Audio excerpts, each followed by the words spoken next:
of ordinary lives. Stalinhog seems to be telling us that reality around the facility is changing, with the facility's imperceptible influence leaking into all aspects of society. And magnetrine vehicles aren't the most revolutionary machines.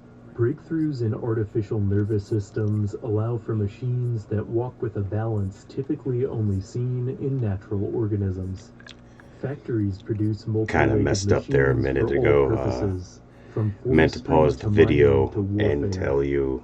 The Let's region go and do surrounding that the now. loop becomes a hub for unmanned units, with strange machines roaming the woods and back. I have a new demo that I downloaded yesterday that I will be previewing on Sunday, I think. Yeah. Probably in the afternoon after I've gotten some sleep. I've got a 21-hour shift. Well, a 2 shift, but 10 and 11 hours back to back. But after that, after I get some sleep and have my coffee, we'll get into a new demo. I don't want to ruin the surprise, but it did look really good when the trailer came out when we saw it. So we'll take a run. And also, I'm also we're going to take a look at the System Shock demo again, because I was having audio issues the last time. So we'll be doing that. Yeah, I just want to let you know that that's coming up in the next few days. Country. Like the towers and hover ships, these robots create a distinct feeling of wrongness, for lack of a better word. The land itself feels alien and unwelcoming, a place where the ordinary doesn't belong. While Tales from the Loop takes primary inspiration from 80's media, aesthetically, the project also echoes the enigmatic 70s sci-fi film Stalker. Directed by Andrei Tarkovsky, Stalker tells the story of 3 men who venture across a mysterious restricted site known simply as the Zone.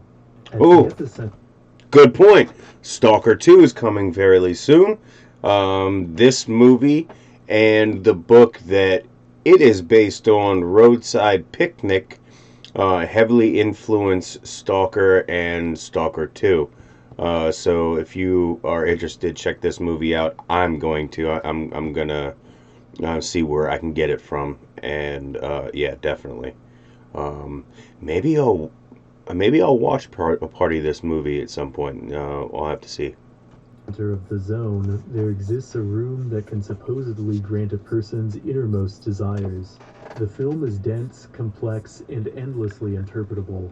But one could argue that above all, Stalker is a film about atmosphere. Much like Tales from the Loop, the natural green landscapes of the Zone aren't what we typically associate with sci-fi scenery.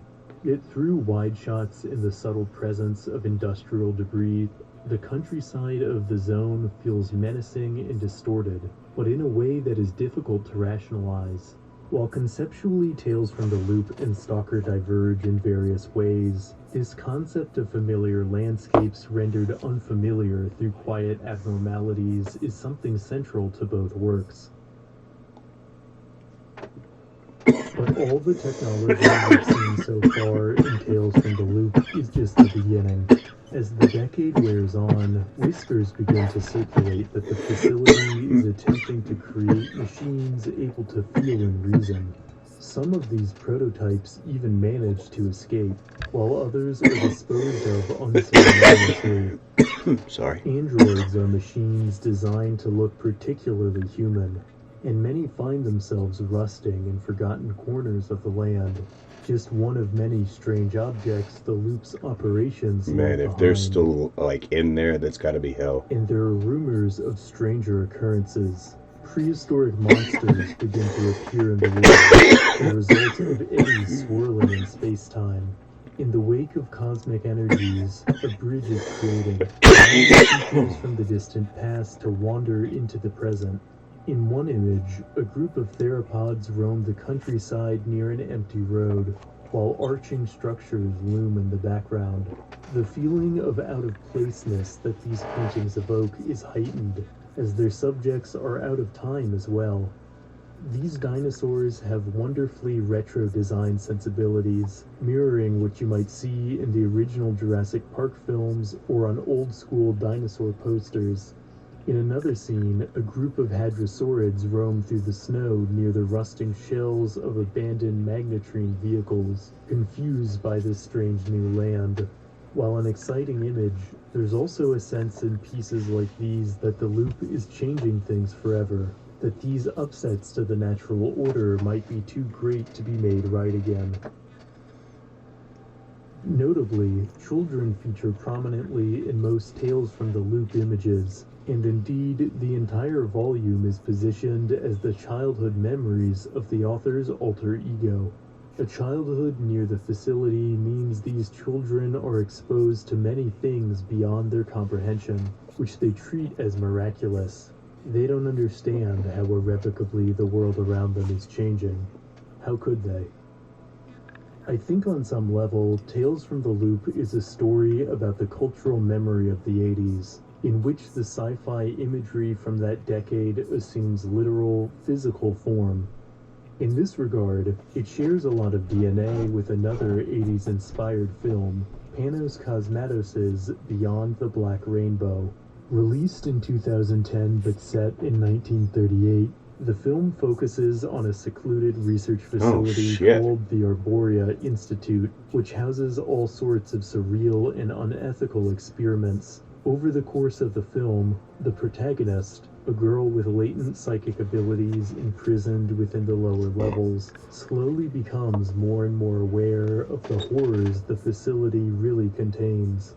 The psychedelic narrative moves at a deliberately slow, hypnotic pace, with much of the plot coming purely from visual storytelling. The retro imagery feels born from the same primordial soup as Tales from the Loop, with most scenes awash with diffused neon light. Yet while Beyond the Black Rainbow is ultimately a story about the loss of innocence and the destruction of childhood, in Tales from the Loop, the children never wake up to the terrors of the facility. Through the lens of childhood, the miracles of the loop are just that, miracles. It's only us, the audience, who are aware of how dysfunctional things really are. As a result, as unnerving as the art book can get, it never veers into a full Beyond the Black Rainbow? Probably because the real nightmares show up in Things from the Flood. Released 2 years after Tales from the Loop, Things from the Flood is a follow-up art book that takes place in the 1990s after the loop is supposedly decommissioned, but the strange occurrences continue. In Things from the Flood, the children are now teenagers, anguished over the disillusionment that comes with growing up. If the first volume is like a dream, the second is like waking up, and finding the world is much less simple than you realized. Things from the Flood begins with disaster. The titular flood comes without warning, a leak from the innards of the decommissioned loop that floods basements, buries cars, and leaves towns surrounding the facility half drowned. The immediate effect following the flood is displacement, with the government moving families whose homes were destroyed into more urban areas further away from the decommissioned loop. Here, Stalinhog brings to life a landscape of exceedingly bleak and impersonal office buildings, which have a disquieting, liminal quality. Some of these urban landscapes feature colossal vertical cities, surreal towers consisting of numerous conjoined buildings, the product of a public housing program from decades earlier. One noteworthy element that lurks at the edges of these sequences are nameless mascots, whose overly cheerful and commercialized nature contrasts bitterly with the gloomy and dour landscapes. Their exaggerated smiles reflect the prevailing ethos around the loop that everything is fine, although their expressions seem strained and unsettling in such a grim world. Decaying mascots that continue to smile despite the ruin creeping in around them are a motif present in Stalinhog's art in general, and I think strike a chord with a lot of people. There's something fundamentally mesmerizing about these images, which give the impression of a quiet dystopia. And it's not just mascots that help create this atmosphere. Painted flowers adorn the sides of concrete blocks, an apparent attempt to make up for what the material world is lacking. At night, the city itself seems threatening, lit by neon advertisements suspended above the skyline by magnetrine technology. Scenes like this show hyper-commercialism creeping into the world of things from the flood, exerting an influence as subtle and insidious as the loop itself. Discarded robots also feature heavily in these illustrations, rusting away in the back alleys of the city.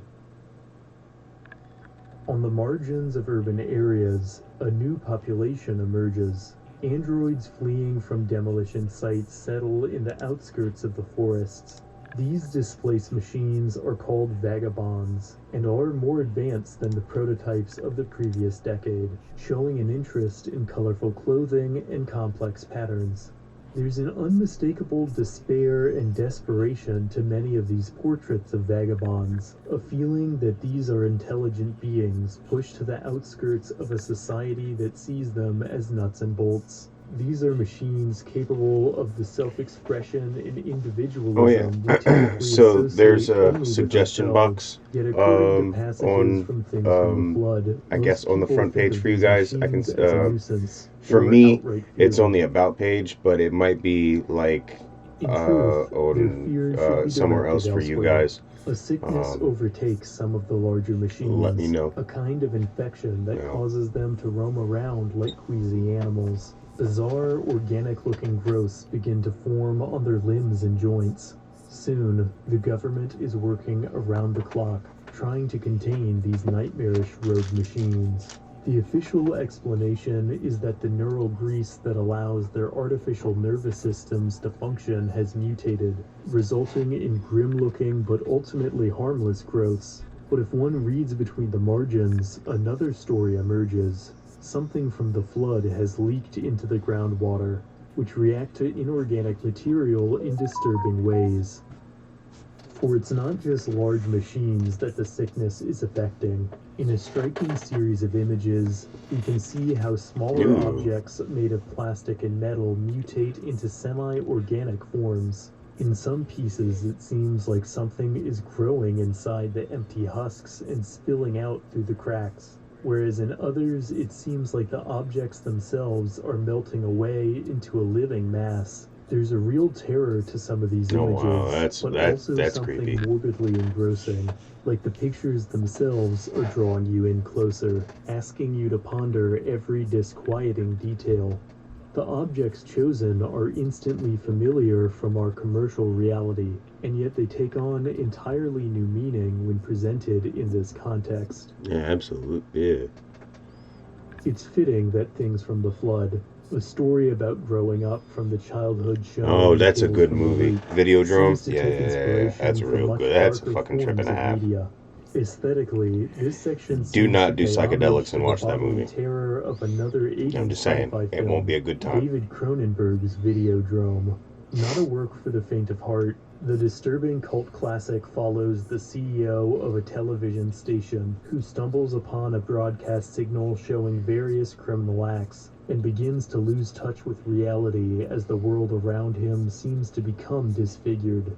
As is the case in Stalinhog's work, everyday objects begin to writhe like living organisms, with the inorganic and sanitized taking on the properties of the organic and visceral. To parse the exact meaning from Videodrome's madness would be an impossible undertaking in this time frame, but broadly, the film seems to explore concepts of how violence intertwines with entertainment, and how humans can become desensitized to visceral horrors. You can see similar themes of desensitization at play in Things from the Flood, as the public fails to question the source of the mutations. I think I'm gonna have to get like appropriately horrified by them. They've seen it all before. Life near the loop is I've seen full how a of couple quiet, of everyday terrors. I've seen how a lot of other streamers do their setup, and I'm But in sorry, this other is what goes on images, my brain while I'm certain watching stuff infected like this. machines seem to be evolving. In some of Stalinhog's art from Things from the I Flood, need more we can see almost screen space. entirely organic So, beings menacing the countryside. Even more so than usual, there's an ambiguity to many of these sequences. One thing yeah, I'm gonna seems get a new clear, monitor. however. These fleshy tendrils and strange growths are growing bolder. In some compositions, they seem more like independent life forms than parasites tied to machines. One of my absolute favorite pieces of art from the Things from the Flood series shows a small car menaced by two massive beings. The piece seems to be related to the machine illness, with the creatures possessing similarly fleshy tentacles. But Stalinhog doesn't reveal the exact story behind these life forms, which is part of what makes the image so engrossing. As is often the case with Things from the Flood, the ambiguity makes the world building all the more intriguing. Just how Tales from the Loop represents childhood with its nostalgic atmosphere and more innocent That's fucked up. viewpoint, Things Why from would the you shoot a Flood teddy is a bear? distinctly Oh yeah, teenage work, all the way down the to the stuff. Yeah. uncomfortable red pimples. Oh, Yet at the you guys same ever seen that time, movie, the The Stuff? story is more than Whoa, just whoa. melancholy, showing the bright moments in growing up as Great well as the performances, dark though. ones. I certainly won't give away the ending to Things from the Flood That's in cool. this video, but suffice to say the narrative continues to embody the themes Stalinhog established throughout his larger body of work. If you'd like to know more of the specifics of what that entails, you'll have to check out the books for yourself. Tales from the Loop and Things from the Flood are both haunting and hopeful. They tell small, ordinary stories in the margins of massive, world-shaking events. With solitary images and minimal text, Simon Stalenhag conjures a world that feels like looking into the future and the past at the same time. And if you find this world as interesting as I do, you can purchase both art books using the links below to get the full story. And Tales from the Loop and Things from the Flood aren't the only incredible world-building projects Stalinhog has created. The Electric State is a richly detailed and melancholy exploration of a post-apocalyptic United States. And The Labyrinth is a darker and more claustrophobic work of cosmic horror. I've got links to those in the description as well. Yeah. And as always, thanks for watching. If you enjoyed this entry, please lend your support by liking, subscribing, and hitting the notification icon to stay up to date on all things curious. See you in the next video. Yeah. I've come across his artwork before. I thought it was like when I try not to preview videos that like I put on here. Because I want it to be fresh, and I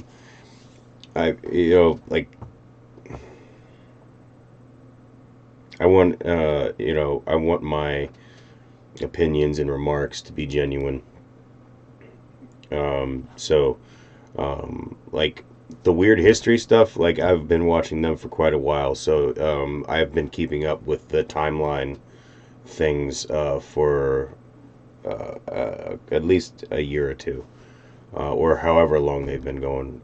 I don't think I came in the beginning of their channel, but I've seen a lot of their stuff. But other than that, like I try to put up stuff that I haven't seen that you might not know about, and if you do, then we can always just zone out for a minute, or go get something to drink, or do whatever. But hopefully you haven't seen this yet. So that is my goal. All right, so now we go to, all right, and it's already 1, so let's go ahead and jump into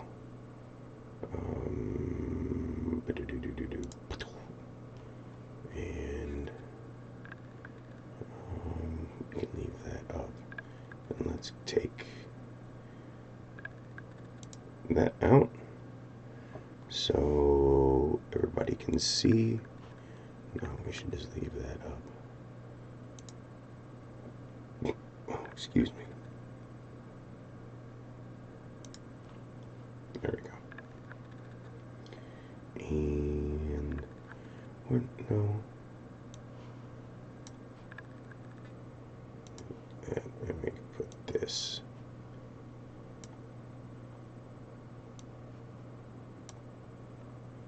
Oh, hell. All right. Now that I have everything separated the way I want it.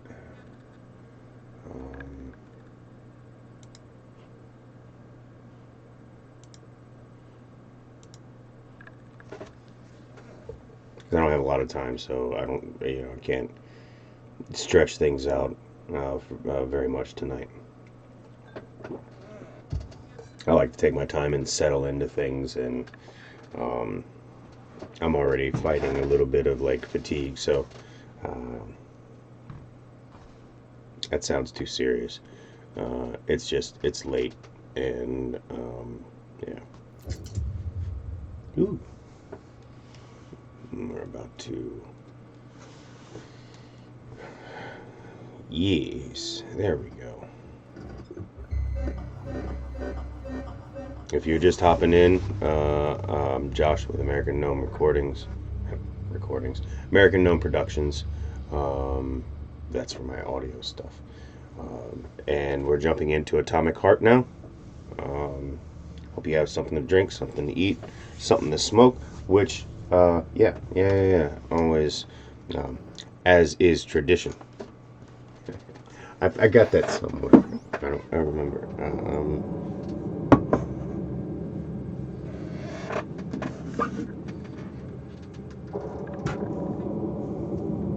Everything's settled down a little bit here. It's why are you being so rough, Atomic Heart?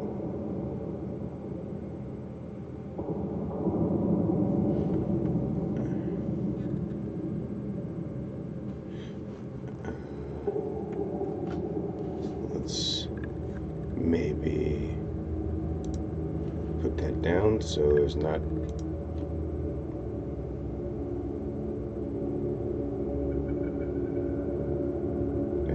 That's kind of ugly. I don't like that stuttering.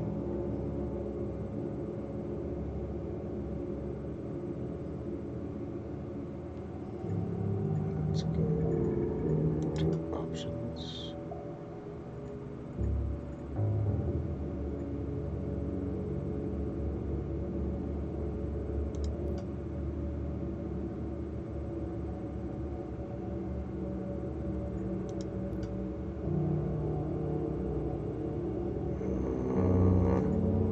This is pretty bad.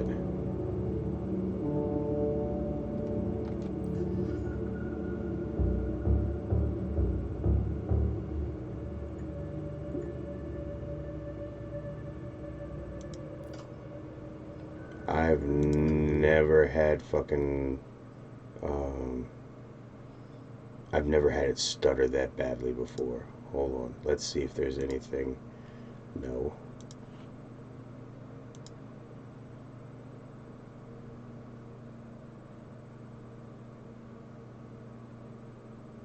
No.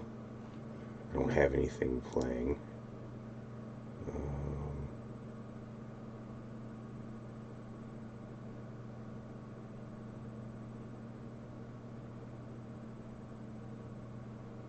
Let's go into here and maybe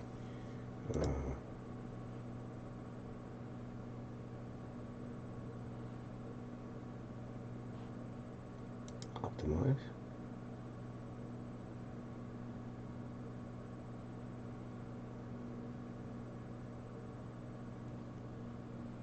Okay. All right, let's try this again. That was super fucking rough. and I've had three fucking feeds going on at once before, and it's never fucking started like that. So I'm gonna see if I'm gonna see what's up.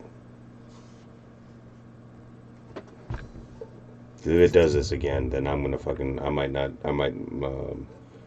maybe I'll do that demo if this doesn't.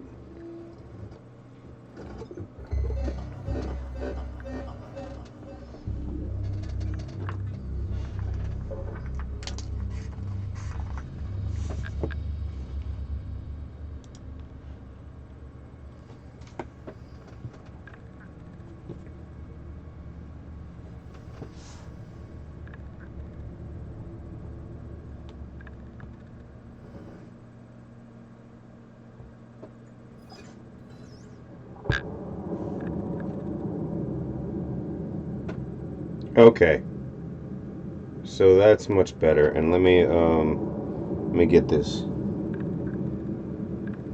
dab prepped real quick, and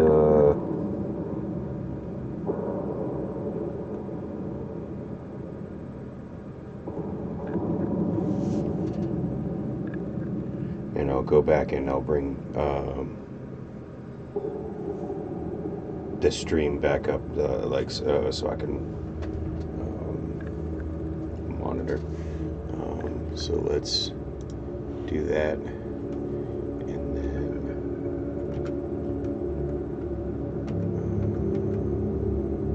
yeah. Oh yeah, that's good. That's real good. Good. We're not fucking stuttering all the hell. That's right. Atomic or G-Force did release a new driver update. Yesterday, actually a couple of days ago. Really, because I remember seeing it before. So I had to optimize Atomic Heart again. I should go back and optimize all my games, but make sure you always do that when you get a new driver update. Make sure you go back and you optimize all your games, because new stuff may have happened in this well, yeah, that's why I was stuttering. The DLSS was on, or no, the anti-aliasing was on, I guess, and somebody said it turned it off because of the because of the DLSS. It turned the anti-aliasing off or whatever. Or, I don't know. I know it's not stuttering anymore, which is all I fucking care about.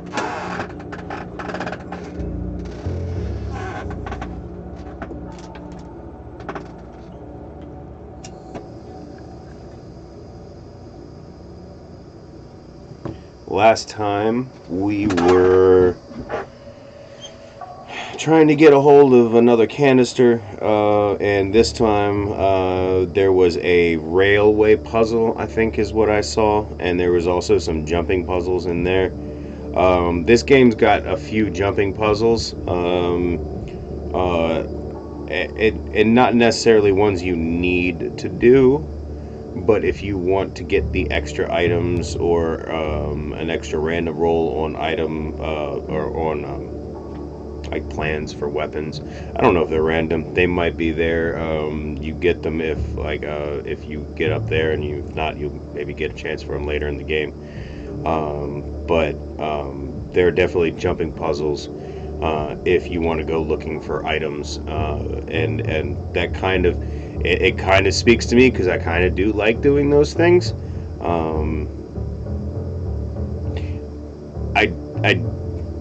I don't enjoy those ones that really fuck with your camera perspective to make it more difficult. I would rather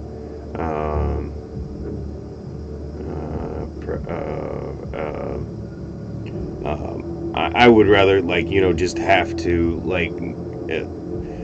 do it with the game mechanics instead of like an artificial limiter or a challenge because of the camera is now behaving wonky or some shit. This one does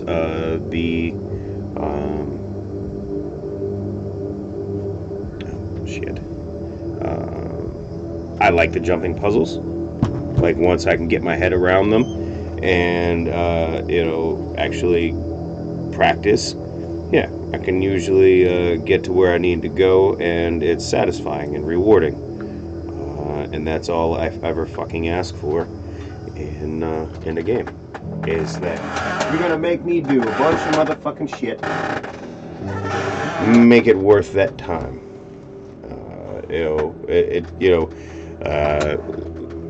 If you're going to make a very tiny, very hard to reach but reachable point in your game that somebody went through the fucking trouble of modeling and texturing and making it so the pathing allows you to actually go up there and do that, then please put something there, like a really nice view.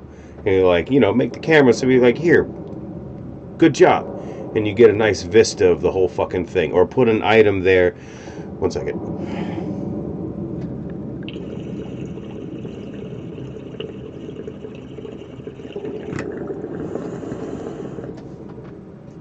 It was worth the effort. That's all I ask. Please, for the love of God, don't make me waste the time that, honestly, I could put somewhere else.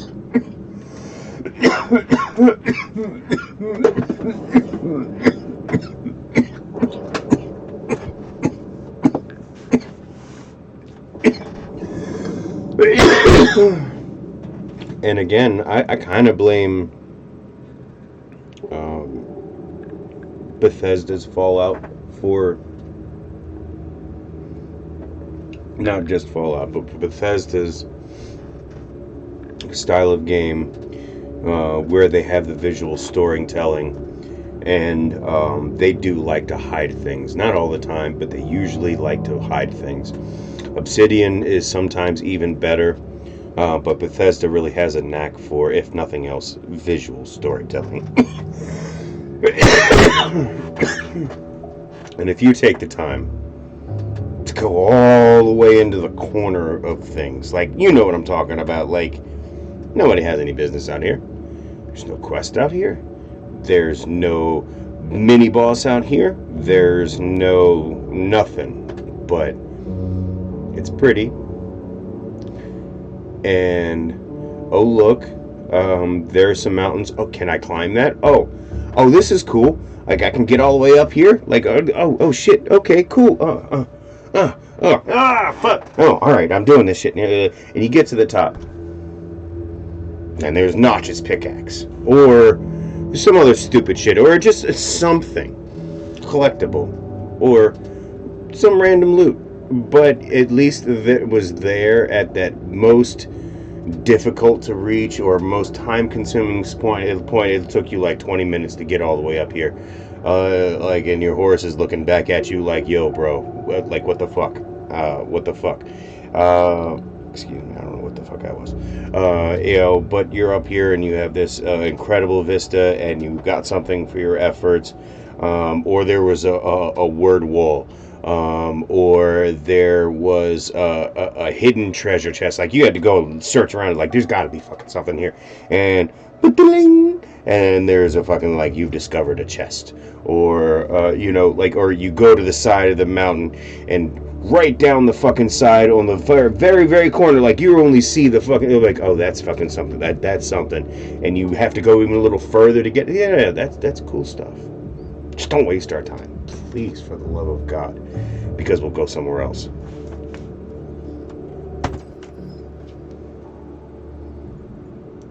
And all that to say that Atomic Heart does scratch that itch. Like, if you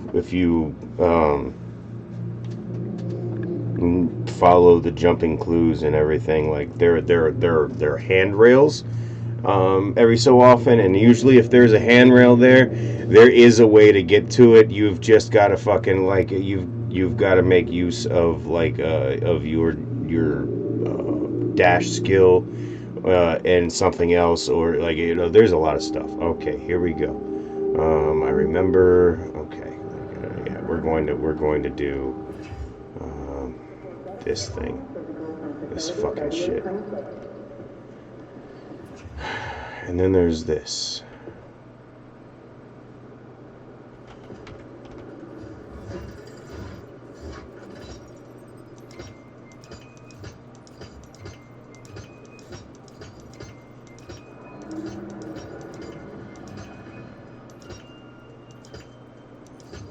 Damn it.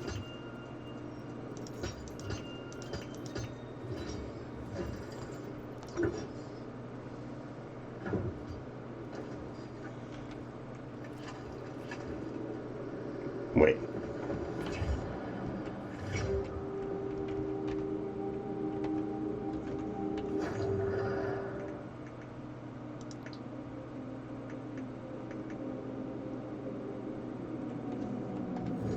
Damn it.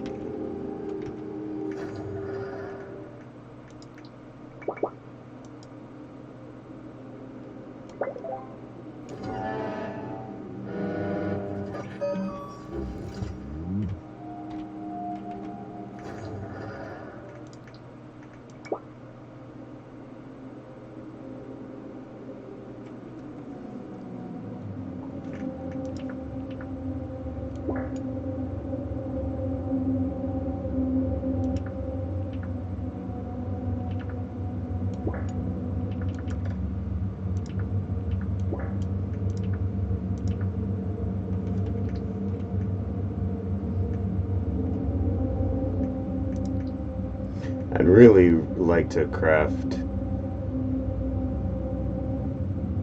I'd really like that one would be really nice.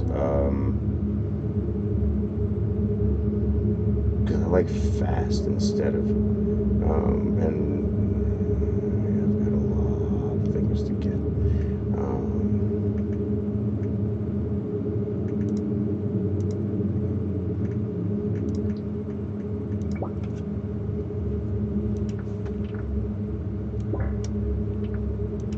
Still looking. Okay.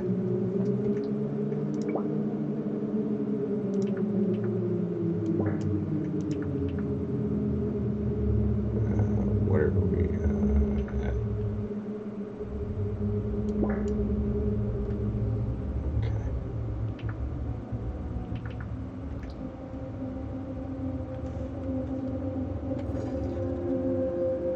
Oh, there's a storage disassembly? So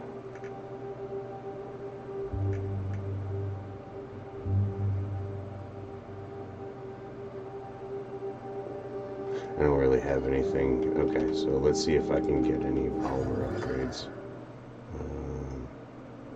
I could probably get one. Let's see.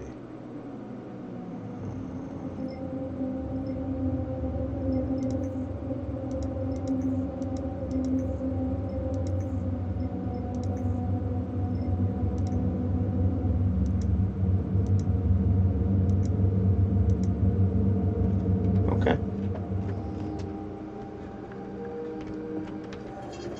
Saving data.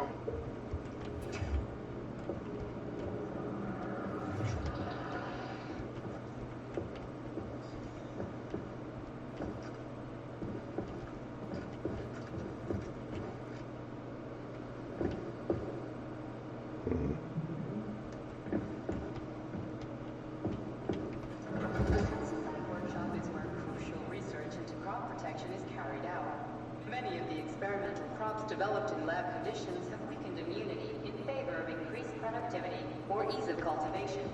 It is this shop's mission to ensure that new crops will be safe from crop-destroying pests. In light of new developments in the demand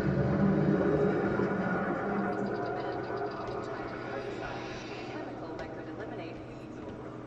In fact,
Remember to take the results of your experimental data and record your workspace at the end of your shift. It's too bad how it all ended up. No one ever thought something like this would happen. It was always going to the stars, the bright future that awaits us. Now all I can do is lie here and think about it all. How long ago did the robots attack? To be honest, I haven't been very good at keeping track of time. It must have been quite a while ago, at least a few days.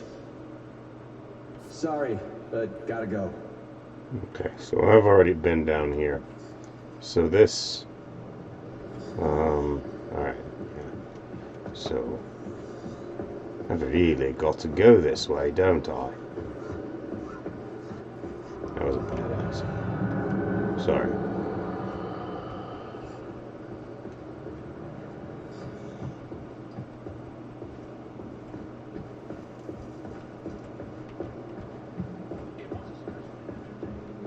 Okay.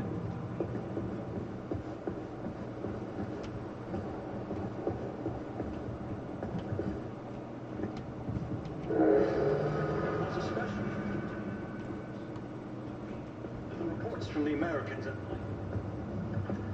Hurry up! Hurry up! God damn it! Right. Because the tree is fucking slowly doing its thing. So we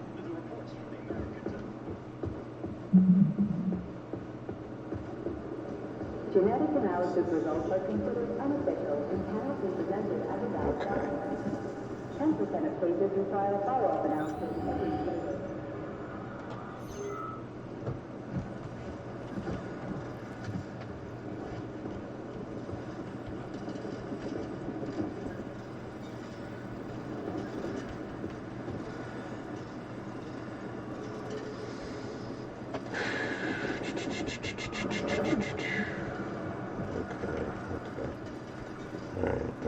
Alright. So apparently a puzzle must be done.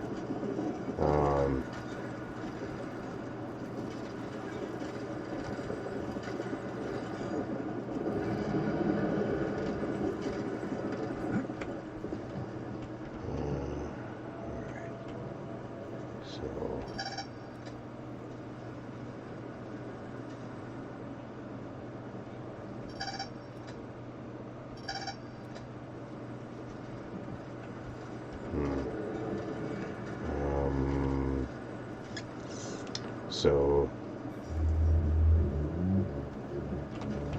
Oh, goddamn.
I'm bad at jumping puzzles sometimes.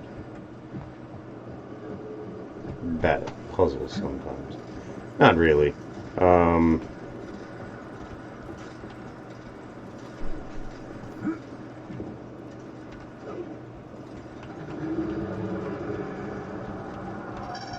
right.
Supposed to.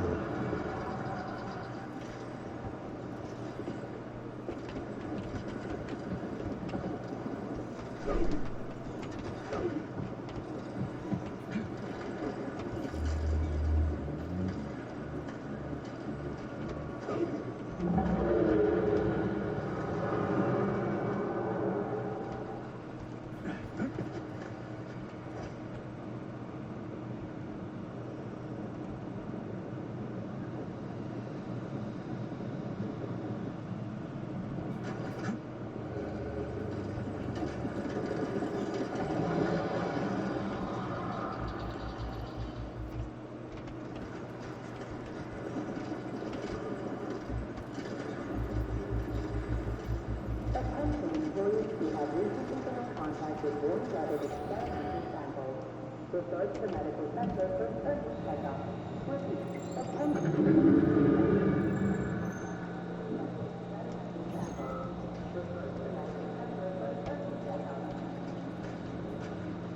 Oh, okay.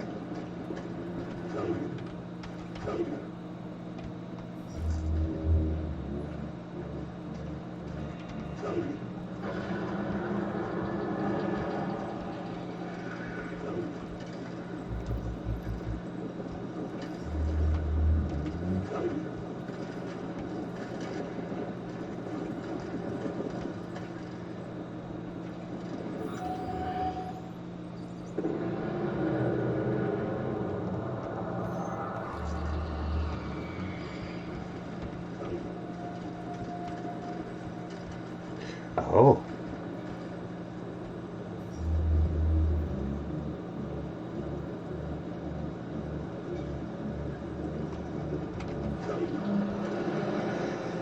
Okay. And you.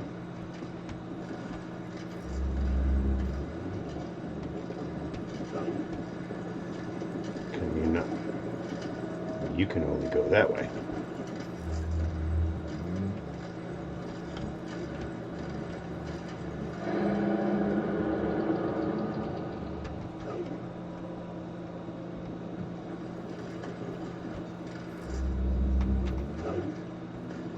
Okay, that's as far as you're going.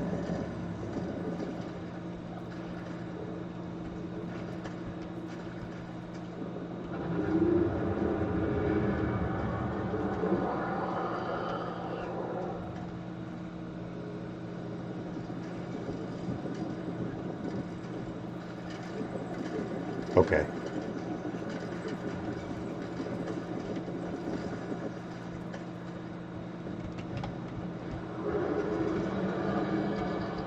Well, there's obviously a fucking monster or some shit. There's always a monster.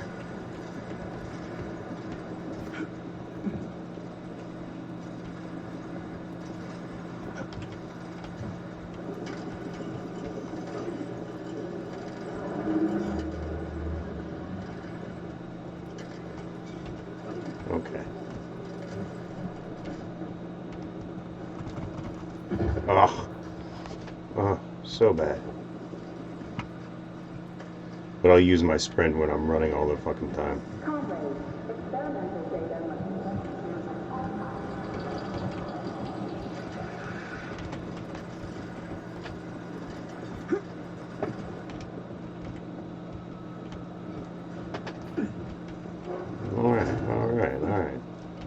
Alright. So, stuff, there. Another poor bastard. Picked the wrong hiding place. Quiet! There's a mutant nearby. He won't find us here. We should be safe. Oh, the lights went out.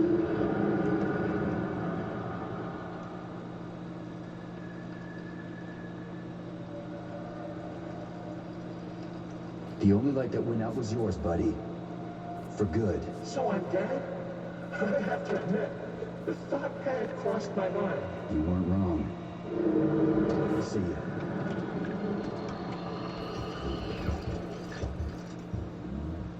Very nice. Hey, Charles. If I get killed, will I turn into a talking dead too? Will I just lay there in a corner mumbling half-intelligible bullshit? It's hard to say. On the one hand, you don't have any neuropolymer memory. On the other, your body has undergone a high degree of polymerization. So, yes or no? We lack the data to make the determination. There's only one way to find out. I think I'll pass. Thanks.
I did see something under here, though.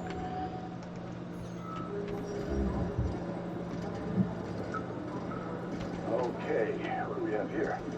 Schnitzel? You there, boy? Okay, great.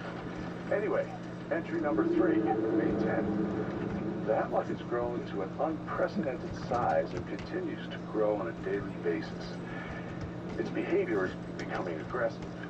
Its stems have become vine-like growths, and I can fully confirm that the plant had developed something akin to vision and the ability to track its own food.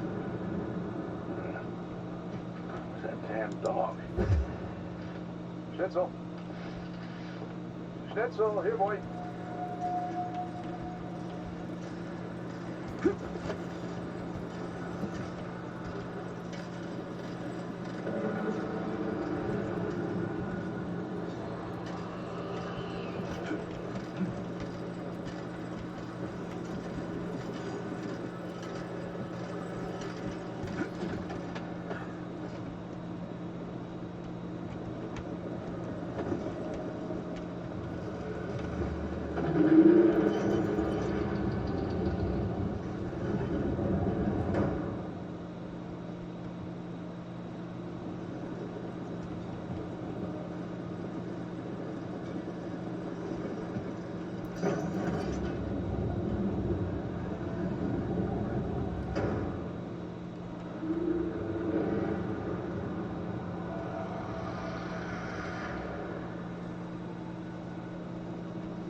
Remember that lab equipment is Communist Party property. So how With appropriate do, okay, so do, third parties constitutes the right.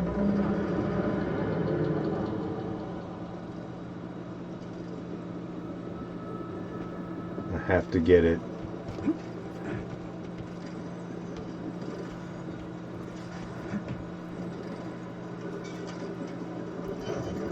Ha ha ha ha ha ha ha ha.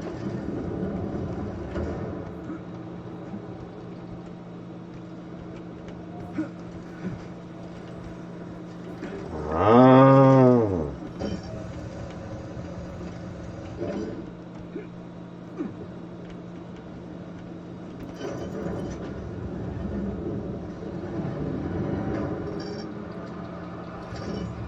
Pesticide level decreased, now at 8%. Damn it. Okay.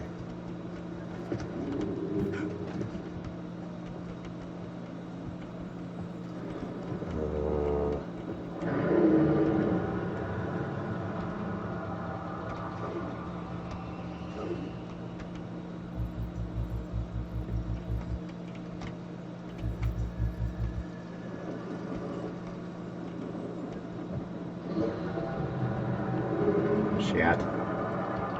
Alright, now I can go right over here and do. Huh?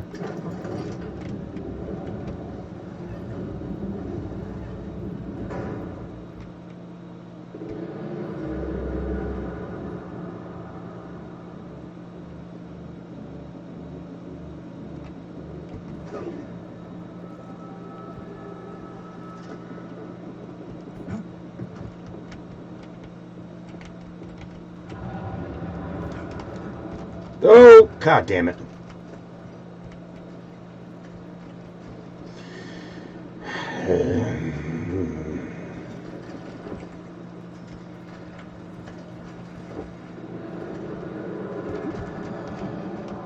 No, of course not.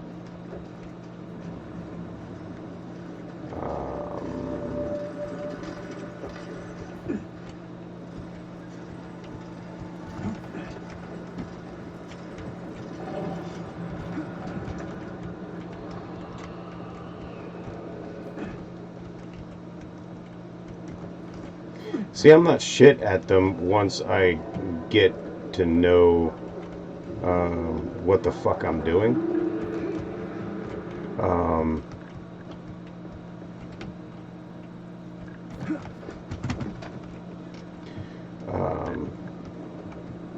Okay. So...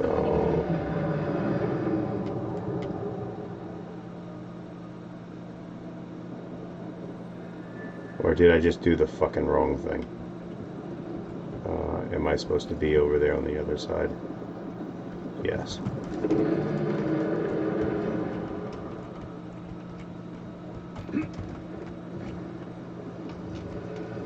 Okay.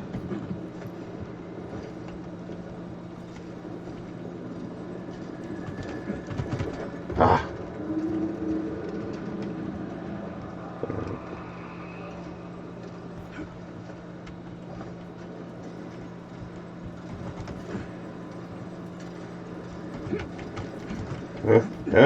Don't lose it. Don't lose it. All right.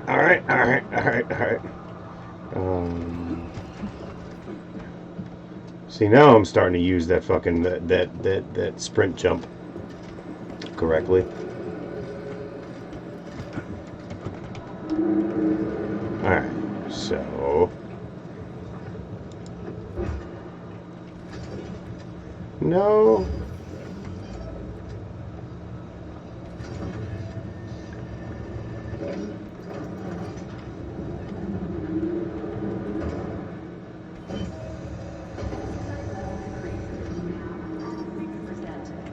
We need to hurry. Yes. Critters, I'm trying.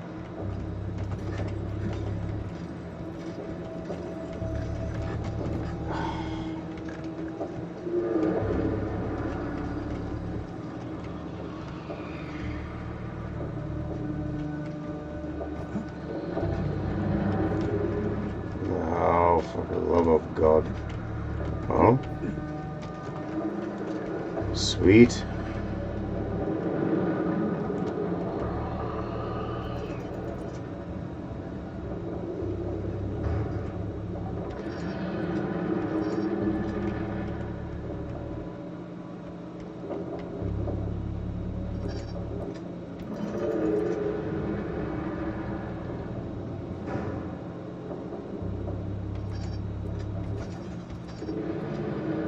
Crap.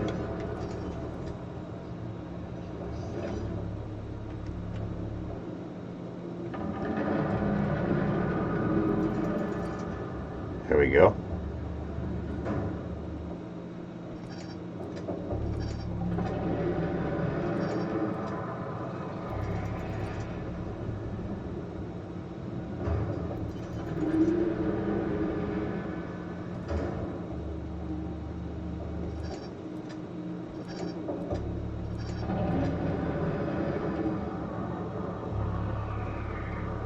So on a different line.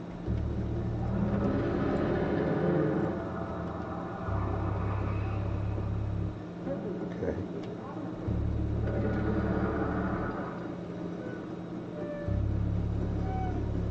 Is it on that one?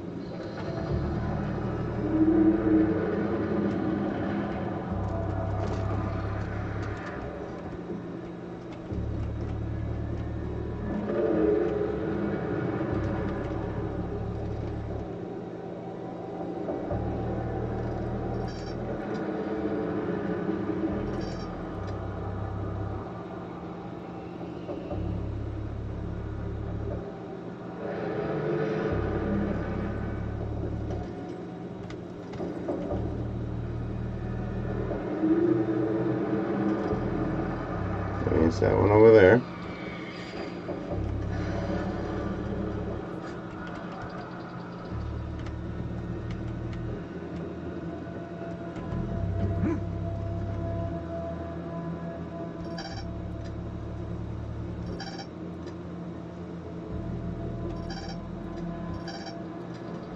No.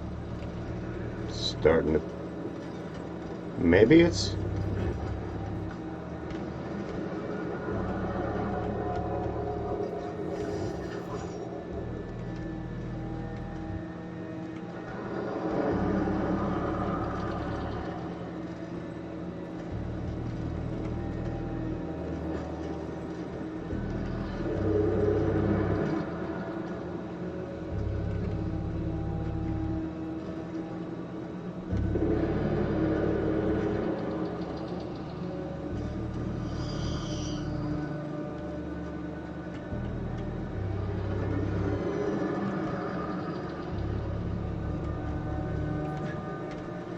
It's vaguely starting to piss me off.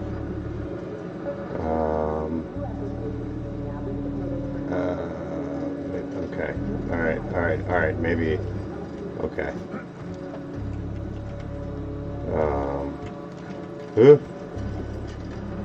Alright, so...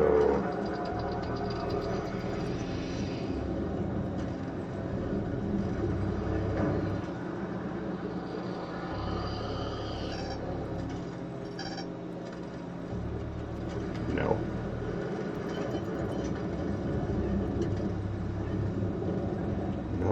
this track here. So what does...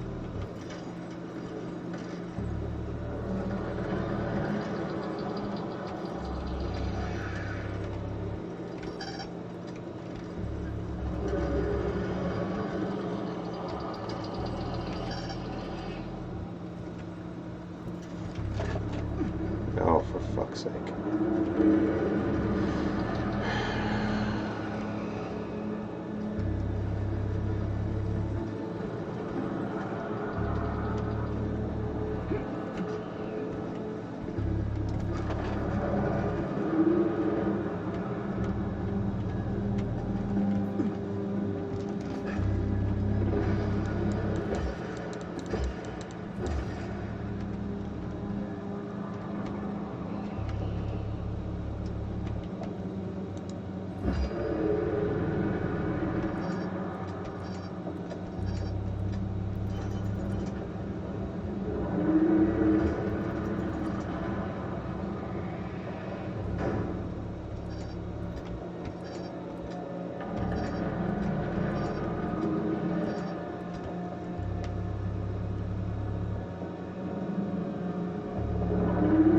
Yeah, this one needs to get switched over. So how do I do that?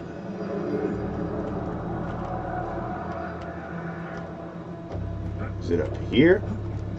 I don't think so.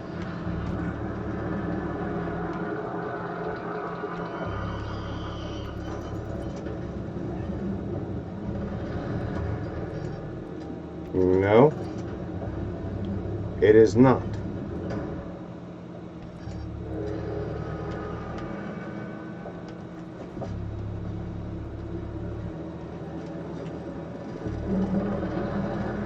So there's this switching control right here, but they only fucking do one, so...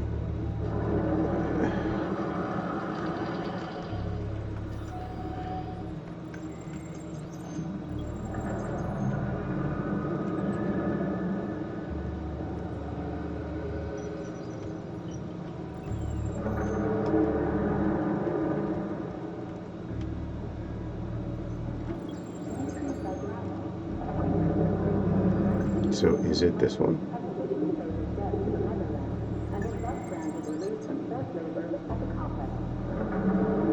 Mother. Okay. Alright, so maybe it's this one right here that I need to hit. So... Ah!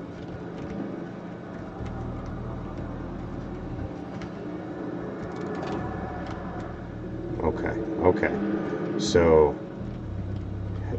we need to go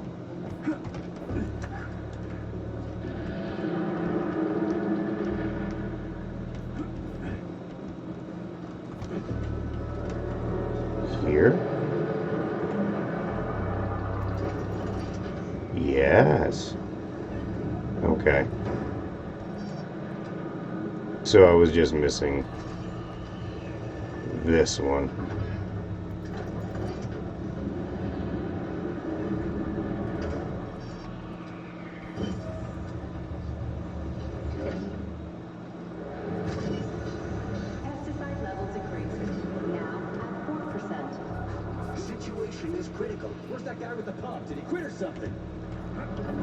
No, I've just been taking for fucking ever, that's all.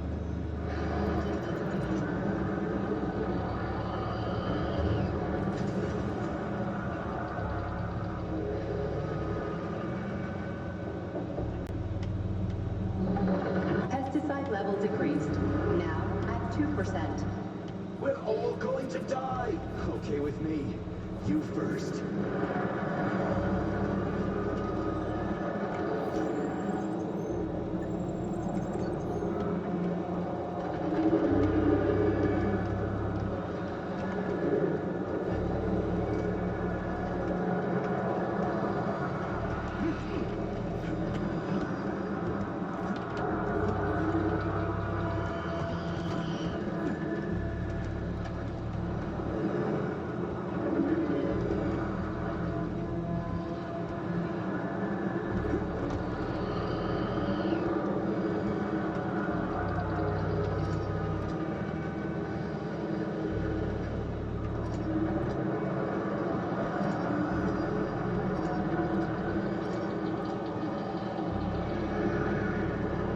That's great.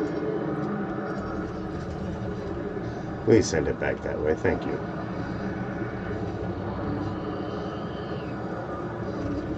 So I gotta figure out.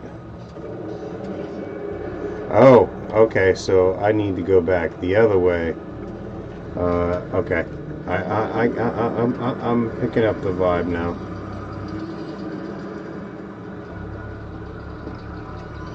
I think I'm going the right way.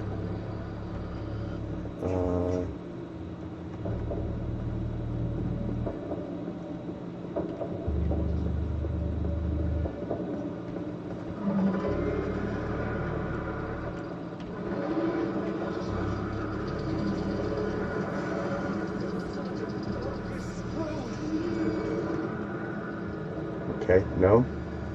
That's not where we're going? Okay, so no.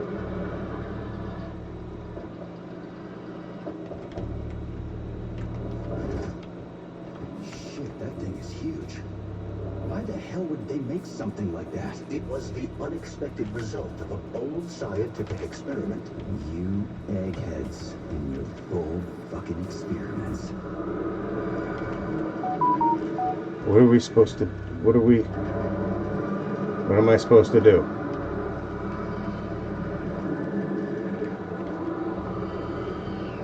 So, 9, 10... Okay.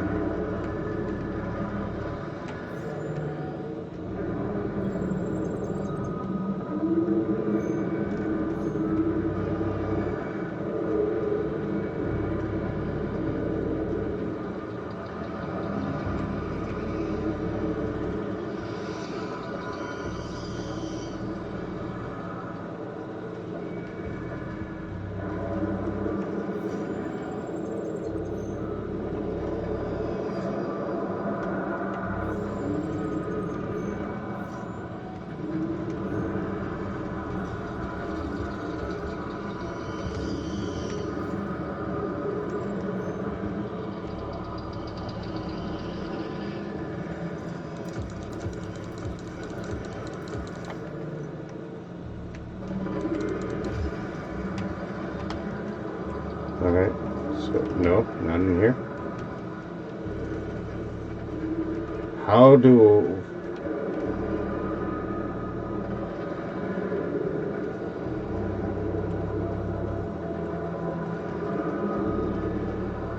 Okay, maybe up here.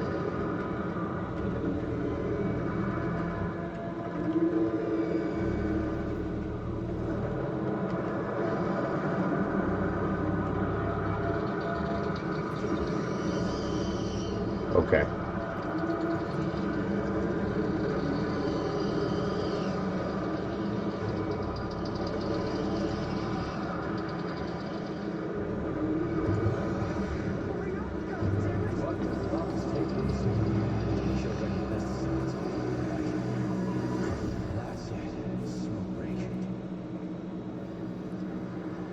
Did you find the container? I'm out of PA 400. You don't figure out something soon, we're toast. Take it easy, pal. I found it. Look down there. There's your container. You got any idea what it took to get it here? Shit! Not like that. That won't kill it. You were supposed to blow it up. Damn it. What do we do now? It's awake. You gotta ignite the polymer. Give me your cigarette. You can ignite polymer with a cigarette? This one. Yeah. Die, you prick.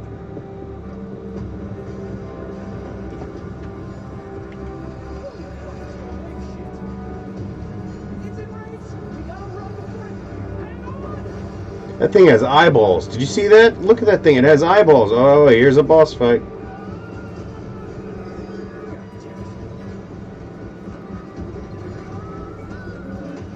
Oh, fuck! My leg! You okay, buddy? Yeah. We did it. Shit, Sprouts, get the fuck up. My leg is stuck. Shoot it over. There's too many of them. Hurry. I'm trying. If they get to us, we're dead. They're almost here. Get up, get up. I'm trying. No, help me. Get it off me. Hang on.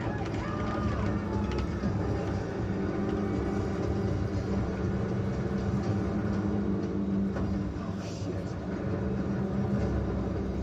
It's a fucking canister. Well, it's something. He's real take it. No shit, Sherlock. Don't have control yet. Crispy threat. Get the fuck up.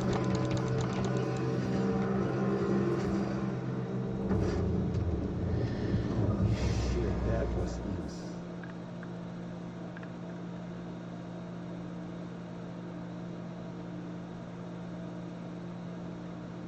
Hey, you guys seriously got nothing better to do in these labs than make giant killer shrubs? The path to scientific achievement is fraught with pitfalls. The only way to avoid making mistakes is to do nothing. Uh-huh. Just like me at the trough.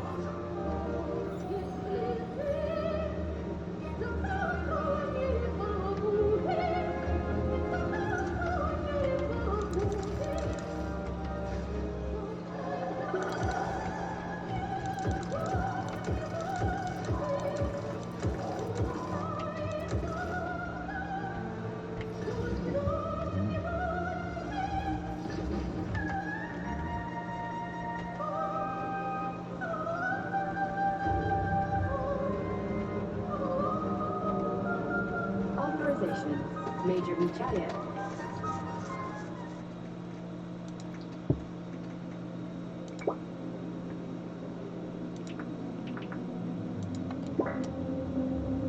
Still looking for fucking.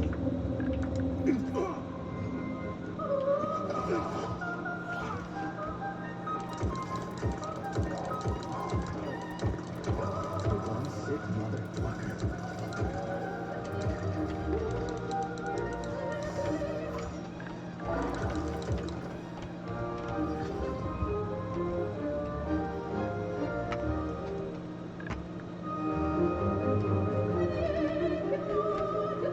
Please select the desired procedure.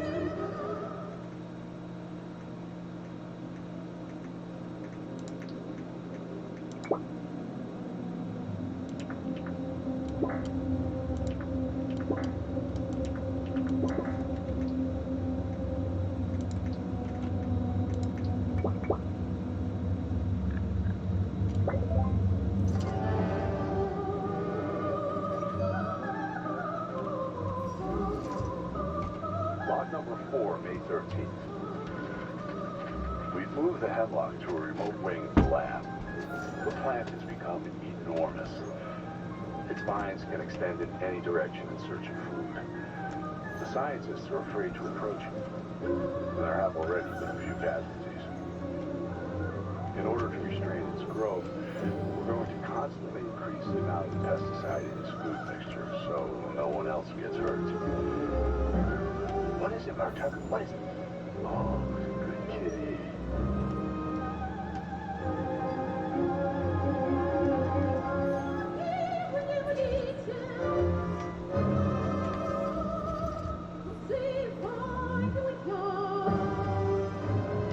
Superconductor.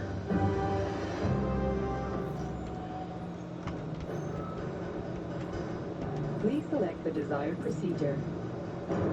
Let's see if that helped with anything.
Alright, let's get the fuck out of here. Kind of annoyed because there was no boss battle.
God damn it! I couldn't heal it fast enough. It's all right. Yeah.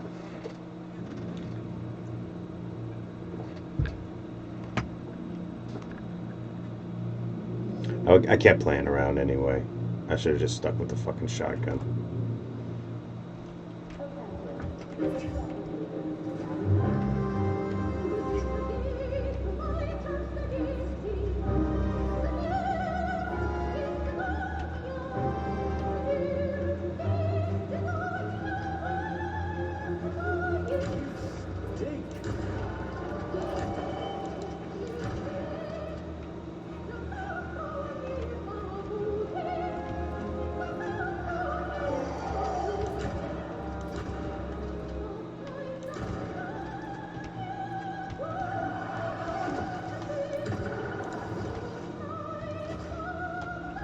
That was pretty cool.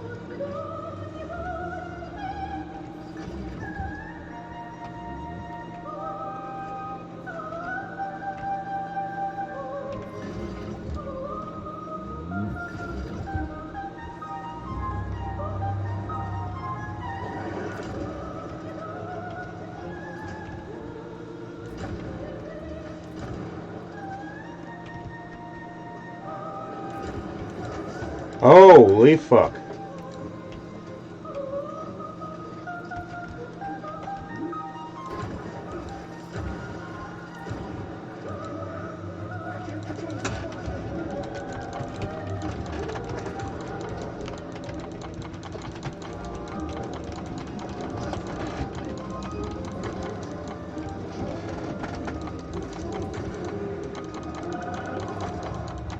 God damn, he had me in the fucking corner, man.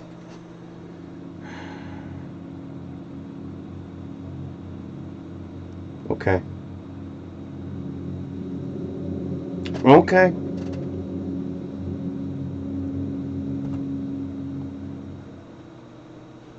Employee number.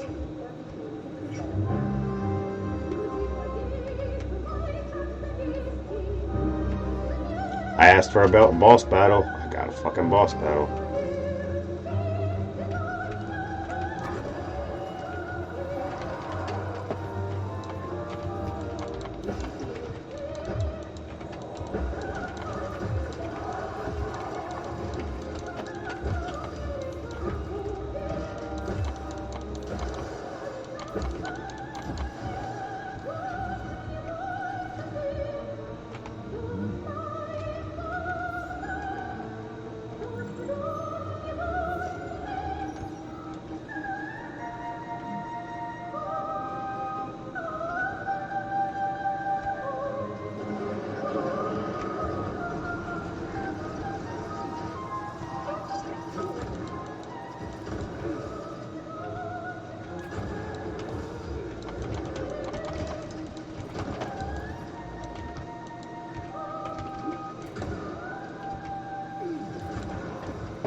I wasn't thinking either.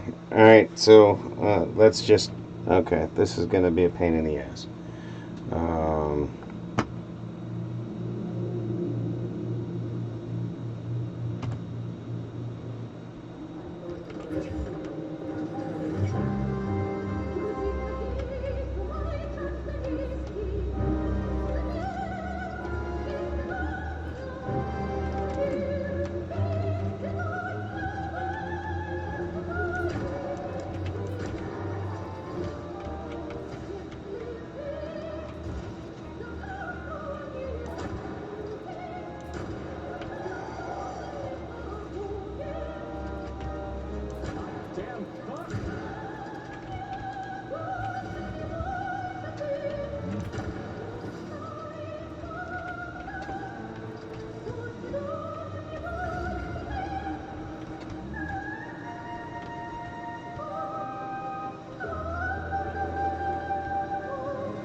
Well, alright, ladies and gentlemen.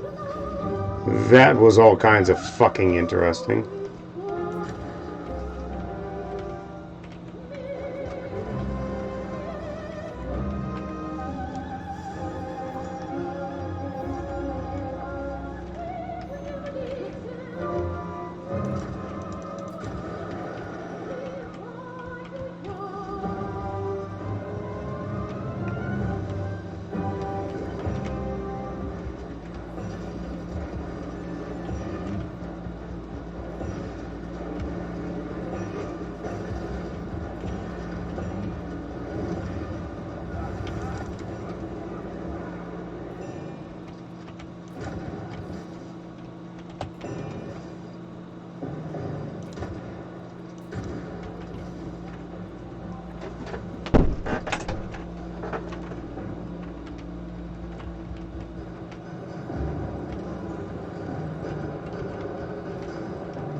birch tree like this all the time, did they? Indeed.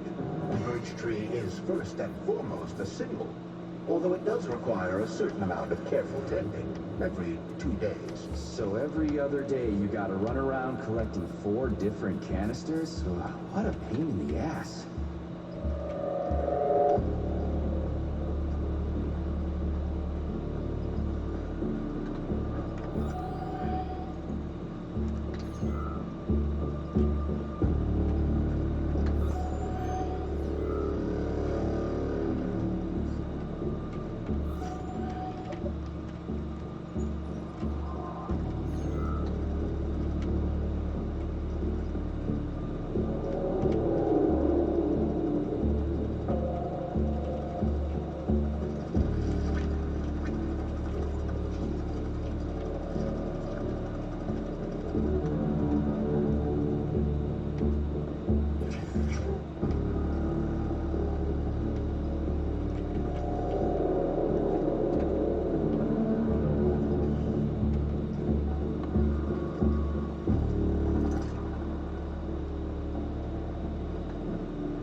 chemistry's thawing out. Optimal temperature has been restored.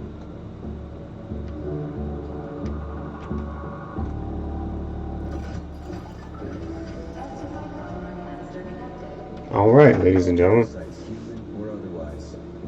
At least the tree can breathe easy now. The pests have been eliminated, and the birch tree has returned to normal. The power generator is now fully operational. Power supply restored. Done. The gate is open. We can leave the Vavilov complex now. Fucking finally. If I ever see another goddamn canister, it'll be too soon.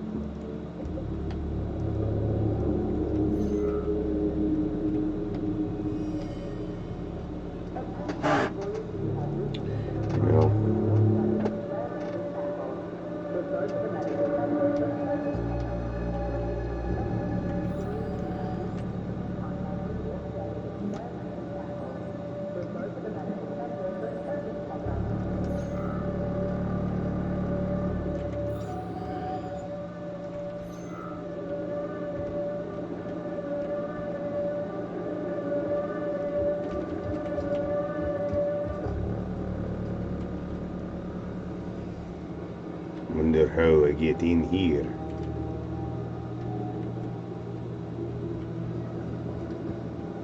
Huh?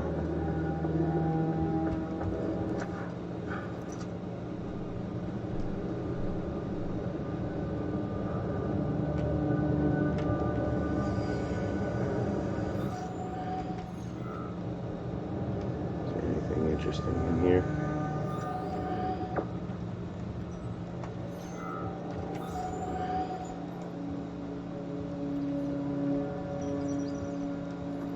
Looks like I've taken everything out of here.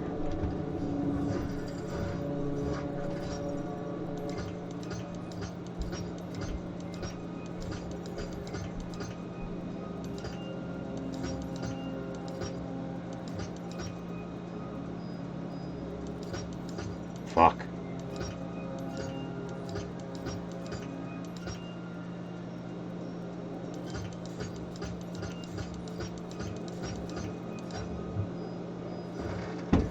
Poor performance.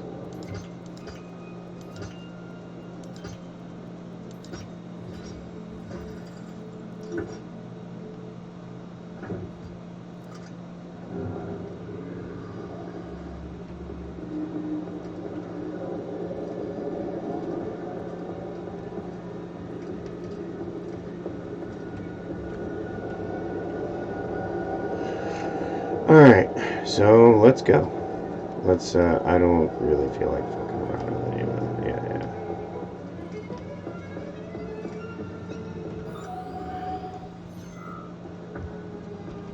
We did it, Comrade Major. Slow your roll, Glove. I did it. I provided moral support. Yeah, whatever. I guess you helped a little. How you feeling? That question doesn't really apply to me, but thank you for your concern. I am fine. Are we ready to leave now? Yeah, sure. I'm not exactly itching to stick around.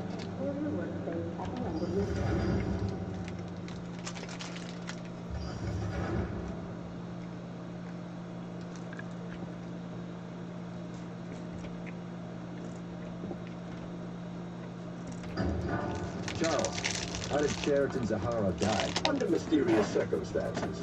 Dr. Sechenov is the only one that knows the details of his demise. Mysterious circumstances, huh? Dr. Sechenov really didn't tell anybody what happened? He did. The story is that Professor Zaharov slipped and fell into a lab bag full of a hazardous experimental neuropolymer. Oh, shit. Poor bastard. What's so mysterious about that? Some people are puzzled by certain aspects of the story. Like what? Due to a bizarre concatenation of circumstances, no footage of this fateful moment was ever recovered, even though the labs are always monitored. Well, shit happens, right? Sometimes cameras break, or data doesn't get recorded. That is entirely possible.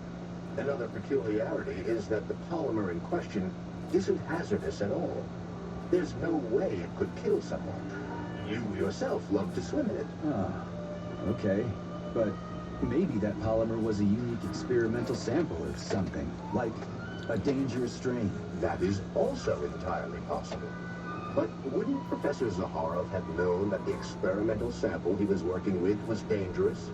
He created it himself, after all, along with Dr. Sechenov. This is seriously messed up. And also a bit seditious that we're talking about this, I would assume.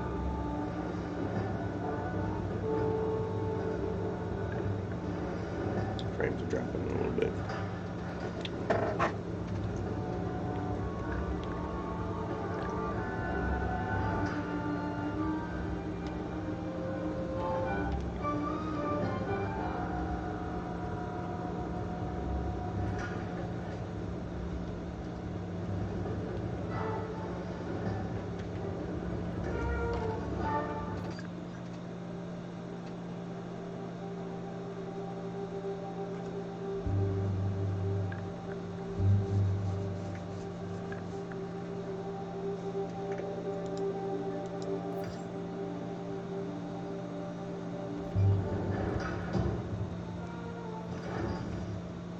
We need to go to Lesnaya Station and take the train to Solnitsnaya.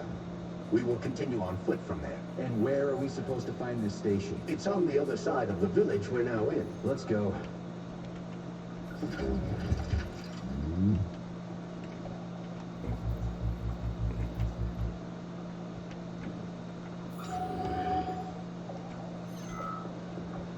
Authorization. Major...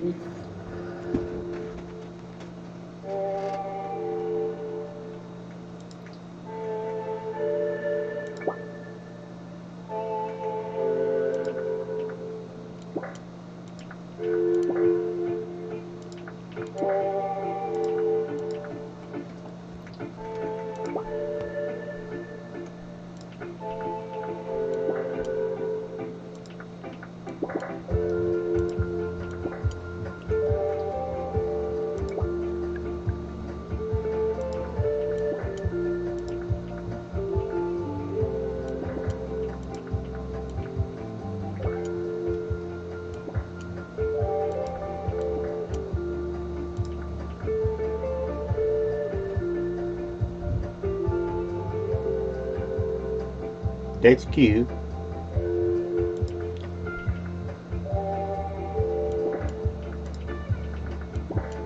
Okay. At least we got an upgrade for our melee. Let's see, what time is it? 2:30. Yeah, I need to get to... Okay, so I've got some stuff to look at real quick.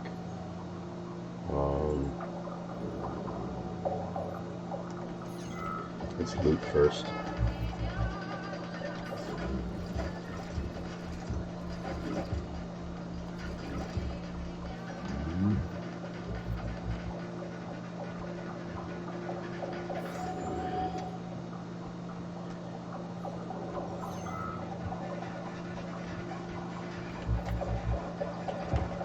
Oh.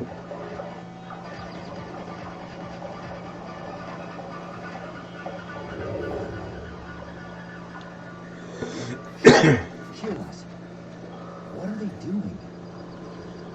They're repairing broken robots. The more Chelas there are, the sooner the damaged unit will be fixed. They're not currently dangerous. You can keep going. Just ignore them.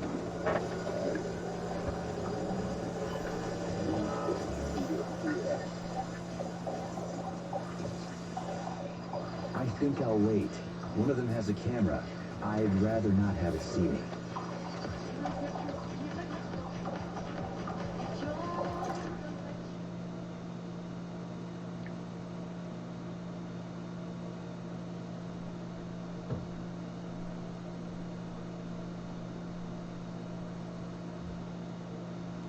Okay.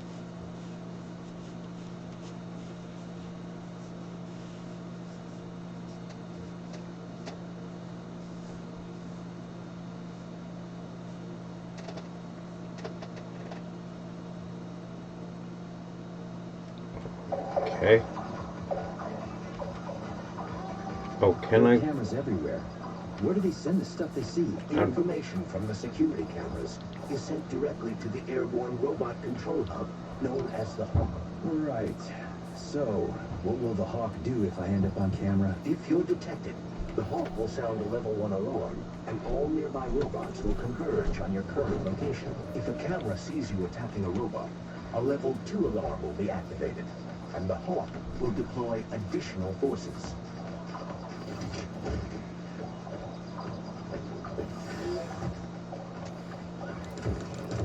How do I know the current alert level? Your polymer retina is equipped with an alert level indicator.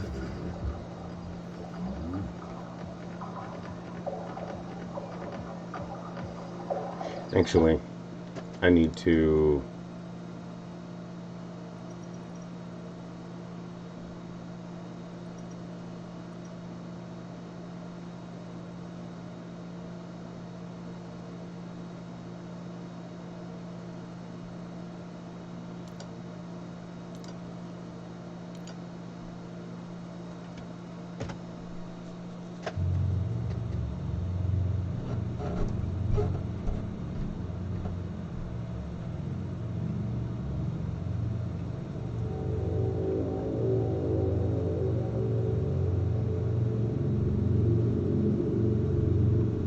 And that's what you do with the polymer. Gotcha. You spray the polymer while you do your like elemental attack. Yeah, we gotta read some stuff.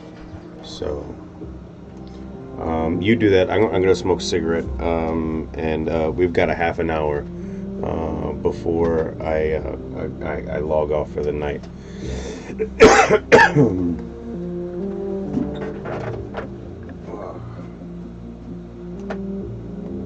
In fact, yeah, we're gonna read these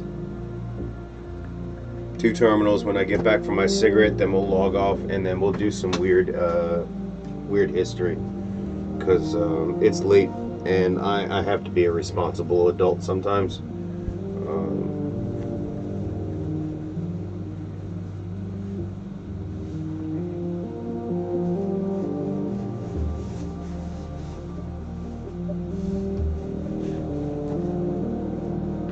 Be right back.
already late. I was supposed to really stop at 2.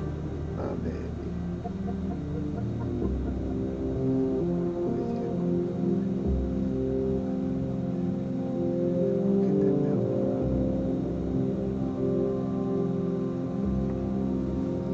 Alright. And I still gotta put my laundry away. Excuse me, sorry.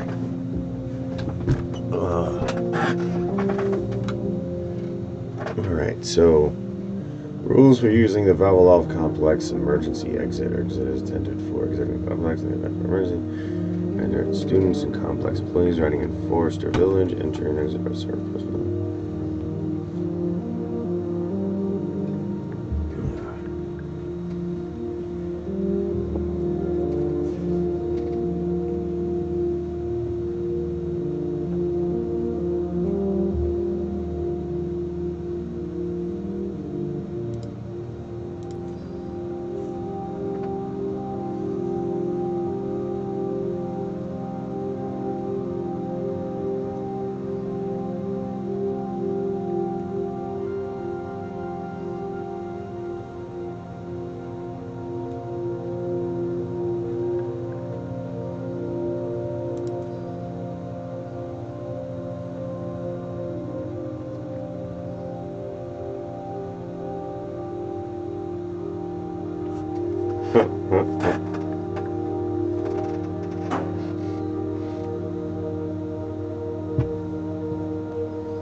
Yeah.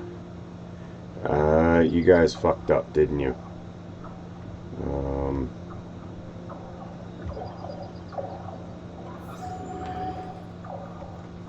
Okay.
So there are going to be giant bulls out there. I think I'm going to call. Yeah, I'm going to stick with the plan and call it here for the night.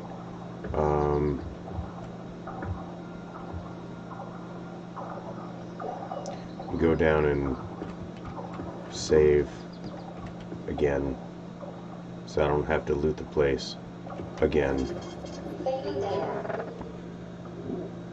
And yeah, exit. Yes. I'm gonna get a new mouse, and I'm getting an Xbox controller. Because there are certain games like Elden Ring that I can't play without a controller. Well, I could, and I'm not saying it's impossible or anything, or like even difficult. But I feel like having a controller would be better for games like that, where I need twitchy reflexes. I mean, nothing says twitch like a mouse, but he said the thing. But, yeah. Alright, and let's turn the TV room back on. And, let's turn this back on. And then we go, and we go down, 1980, yes, 1985, I think, is where we were at. Really? 1985. Yes. It was the middle of the decade, and you could feel the 80s finding itself, growing up before our very eyes and becoming its own era. In fact, the 80s was when many of our own viewers grew up, and learning to grow up, it's a universal process. First, there's the lack of dignity. You develop a little attitude. You just watch your mouth, mister. And as you get older and wiser, you realize not to take crap from anyone. It's over, enough! Enough! Today, we're going to talk about the news, culture, sports, and Run entertainment, DMC. and all that was weird in the 80s. This is Timeline. Today, the future is going back to the year 1985. But before we get moving, be sure to subscribe to the Weird History channel and let us know a story from 85 you would like to see a full video on.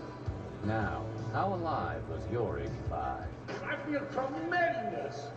I'm ready to take on the world! Oh! This is 1985.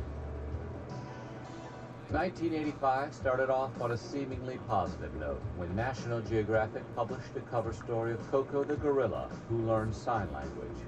Coco got a brand new kitten, which she named All Ball because she thought her new pet looked like a ball.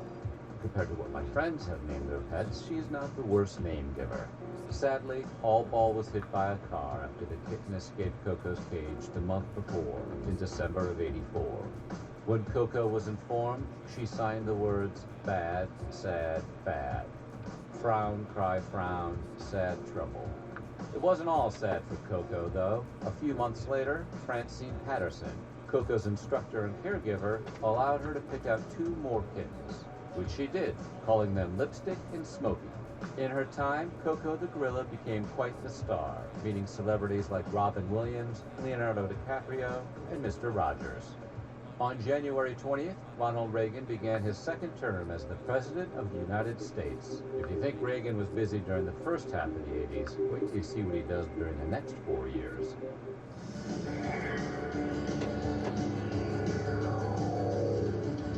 Thunder. Thunder. Thunder. What's that? Sushi. You won't accept a guy's tongue in your mouth and you're gonna eat that? Can I eat? I don't know. Give it a try. Moving into early February, the World Chess Championship match in Moscow between Anatoly Karpov and Garry Kasparov ended in controversy when the finals were postponed due to psychological strain. Fast forward to September 3rd when the championship matches were resumed. Kasparov stunned Karpov in the 13-11 defeat. Mickey Mouse made a surprise visit to China on February 19th in honor of Disneyland's 30th anniversary. China became the first stop on Mickey's 30-city goodwill tour. Fast forward 31 years later to June 16th, 2016, when Shanghai gets a Disneyland of its very own, Shanghai Disneyland Park. For scale, the cost of 2 adults and 1 child visiting the park on 2-day weekend tickets would cost the average Chinese adult 1 month's wages. Speaking of children, I mean, yeah, we that's go to about Bloomington, average for us, Indiana, too. where Hoosier basketball coach Bobby Knight Okay, took his yeah. childlike temper tantrums to the next level. On Saturday, February 23rd, just 5 minutes into the game against Purdue, Knight lost his grip on a loose ball foul call and proceeded to throw a chair onto the court. The ref right up, which ejected him from the game. The Big Ten gave Knight a 1-game suspension with 2 years probation. So how did she get stuck with a Sorry, I'm trying to fold some laundry while we do this. It's a romantic comedy. Really looking forward to working with you, kid. Premiering Sunday, March 3rd. It doesn't get any weirder than this. Huggies diapers were awarded the infamous Pig Award on March 3rd, given to them by Women Against Pornography. The feminist group stated that Huggies television ads crossed the line between eye-catching and porn. The Women Against Pornography called out Huggies for its gratuitous creepshot of a mother picking up her newborn baby. Mom leans in and exposes her underwear to the world. Yeah, moving on. 3 days later, on March 6th in Albany, New York, Michael Gerard Tyson made his boxing professional debut. He was only 18 years old when he stepped into the ring. Tyson's Hell yeah, opponent, man. it was Hector Mercedes. And with a vicious body shot, Tyson quickly wrecked Mercedes with a first-round TKO.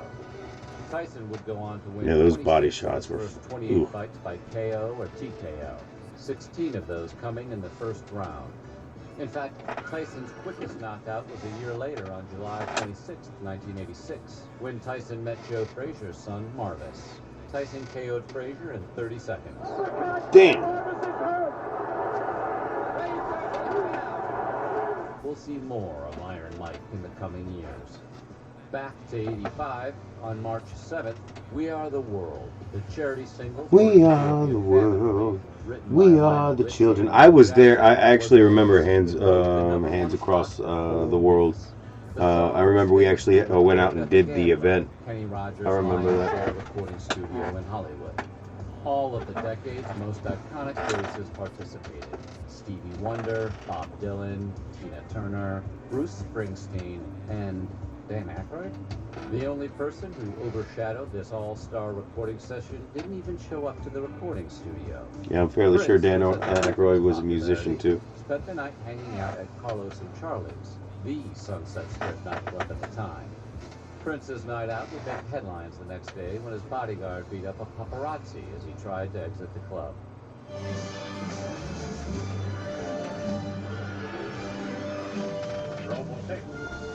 Robotech.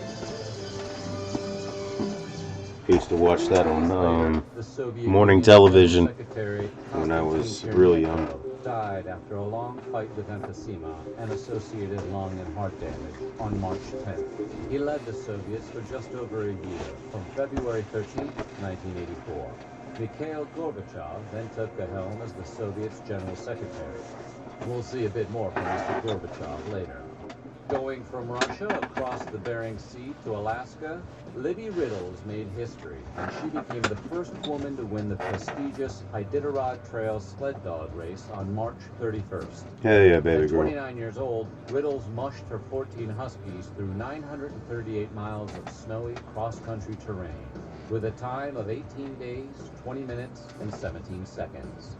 On the very same day, we go to a sold-out Madison Square Garden, where the very first WrestleMania was seen by 1 million rabid fans. Like my The Kakashi event shirt. consisted of 9 matches, including the Iron Sheik and Nikolai Volkov versus the U.S. Express with Captain Lou Albano. I remember that. Andre the Giant versus Big John Studd. And I may have Zara actually been Singh at one of those as a child. My mom used to take me. I think she took me to see Hulk Hogan one time. Mr. Wonderful Paul Orndorff and Rowdy Roddy Piper. And of course, who could forget the honorary guest timekeeper that night, Liberace. From New York to China on April 7th, when George Michael and Andrew Ridgeley, the duo better known as Wham, performed in China, being the first band from the West to ever do so. The gig was actually supposed to go to Queen. Freddie Mercury wanted to be the first ever to play China. When Wham's manager heard this, he sent a video of Mercury's flamboyant performances to Chinese authorities. When the event organizers saw Mercury, they opted for Wham, who So was fucking presented dirty. far more conservatively. Arriving in mid-April, we would see boxer Marvelous Marvin Hagler go toe-to-toe with Tommy the Hitman Hearns at Caesar's Palace. Hagler won in the 3rd round by knockout, and despite only going such a short distance, is still considered to be one of the best fights ever. On April 23rd, New Coke was introduced to the public, and the public was not okay with a newer, sweeter flavor. After an initial 7% boost in sales the first few days on the market, consumers revolted, and Pepsi gained 14% of Coca-Cola's market share. Fast forward to July, when Coca-Cola executives announced a return to their original formula. Despite the negative press, New Coke stuck around until 2002. On the same day as New Coke, we go back to the USSR, when Mikhail Gorbachev sought to decentralize economic decisions to improve efficiency by making economic reforms known as perestroika. The literal meaning of perestroika is restructuring, referring to the restructuring of the Soviet political and economic system. Fast forward to October 1990, when Gorbachev was awarded the Nobel Peace Prize, in part for his pivotal role in ending the Cold War. We go to mid-May, and with an average... Yeah, that was the last time Russia did anything constructive. Because soon after, Putin took over and reversed any positive changes that Gorbachev may have made, which is super fucking unfortunate, because here we are Air Jordan today. created a shoe-crazed nation, Right. and with the coolest tie top and 3/4 cut shoes of the decade, and maybe still are.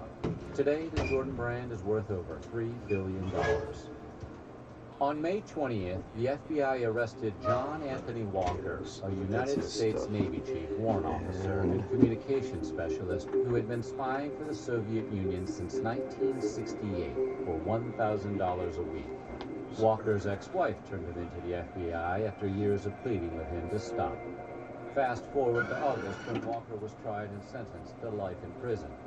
Walker died in 2014, 1 year before he was eligible for parole. No law, no war can stop him. Sylvester Stallone is back. Rambo. As Rambo. First Blood, Part 2. A notable culinary first. Bagel bites were invented by tennis partners Bob Mosher and Stanley Garzinski, both from Fort Myers, Florida. The two invested $20,000 into the company and sold $1 million worth of their bites in the first year. On June 1st, when Harold Faltermeyer's Axel F., Beverly Hills Cop's theme song hit number 3 on the Billboard charts. Faltermeyer later said the film's producers originally disliked the direction he was taking the score and wanted to throw the music out. It wasn't until Martin Brest voiced his approval that the studio execs showed enthusiasm about the music. Later in June, Larry McMurtry's Western novel Lonesome Dove was released on the 13th. The story of the relationships between retired Texas Rangers and their Old West adventures was so well received, it inspired a coveted miniseries. Fast forward to February 5th, 1989, when heavy hitters like Robert Duvall, Angelica Houston, and Tommy Lee Jones starred in a television adaptation. But really, who could forget water moccasins? Water moccasins! Water moccasins! On June 15th, Danae was attacked. Rembrandt's life-size depiction of the character Danae from Greek mythology, the mother of Perseus. Bronius Magus, a Soviet-Lithuanian national later judged insane, threw sulfuric acid on the canvas and cut it twice with a knife. Magus claimed that destroying the painting was his way to champion Lithuania's independence from the USSR. Later, he said he was generally against nude art. So, yeah, thanks, Bronius.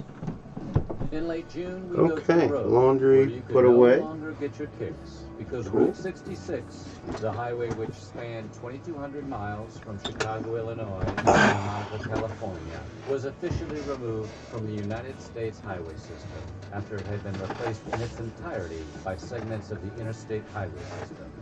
At the end of June, James Dewar, baker and inventor of the Twinkie, died after a lifetime of working for Hostess Brands Bakery. He started as We one of commend the you, company's sir. delivery boys in 1920 in a horse-drawn cart, retiring in 1972 as the company's vice president. Dewar became a hero on April 6, 1930 in the snack cake industry when he filled a tube of shortcake with banana cream, and called it the Twinkie. During World War II, Banana were rationed, cream. and the company was forced to switch to vanilla cream, the flavor we enjoy today.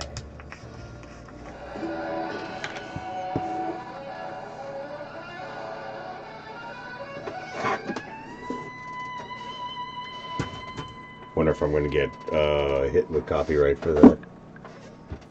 In Houston, Nolan Ryan became the first pitcher to strike out 4,000 batters on July 11th, when the 38-year-old hurler fanned Nolan Ryan. Nolan motherfucking Ryan. Sixth. Breaking ball, and that's it. Strikeout number 4,000 for Nolan Ryan. Considered one of the greatest pitchers ever, Ryan is known for three things.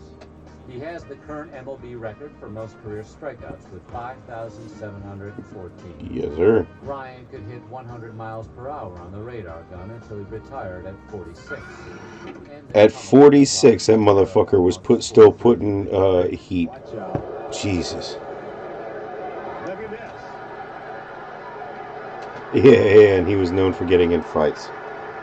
Yeah, I remember that. On July 13th, the music industry from England and America hosted simultaneous music festivals at Wembley Stadium in London and John F. Kennedy Stadium in Philadelphia. It was a joint effort to raise funds for relief of the ongoing Ethiopian famine. While musicians like David Bowie, U2, Paul McCartney, and Queen headlined Wembley, the Philly crowd saw a shaky Led Zeppelin reunion, peaked Madonna, Mick Jagger with Tina Turner, and Tom Petty. Of course, you also had the show-off. After his set at Wembley Stadium, Phil Collins caught the Concorde and landed in Philadelphia in time to do a second set at JFK. The next month, on August 26th, 13-year-old Ryan White began attending classes at Western Military School in Kokomo, Indiana.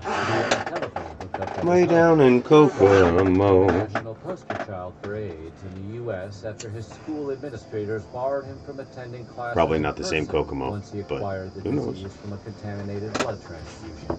Fast forward a year later to August 31st, 1986, when Ryan enrolled at Hamilton Heights High School in Arcadia, Indiana, after the kids and parents of Western Middle School ran him out of town. Southern Californians were able to sleep a little better on August 31st. That was the day Richard Ramirez was caught, beaten, and handed over to the LAPD by a group of neighborhood locals who spotted the serial killer wandering the streets of East LA. Flash forward to September 20th, 1989, when the Night Stalker was convicted of all charges. 13 counts of murder, 5 attempted murders, 11 sexual assaults, and 14 burglaries. Moments after being sentenced to death by gas chamber, Ramirez said, "Big deal. Death always went with the territory. See you in Disneyland." Moving into the 1st of September, after decades of disappointing searches and salvage expeditions, the RMS Titanic was finally found off the coast of Newfoundland. While the ship's wreckage is too unstable and delicate to salvage, divers have items which have been conserved. Not only that, but there are many souls buried in that ship, and it is against maritime custom, I believe, to disturb burials at sea, whether they be intentional or not.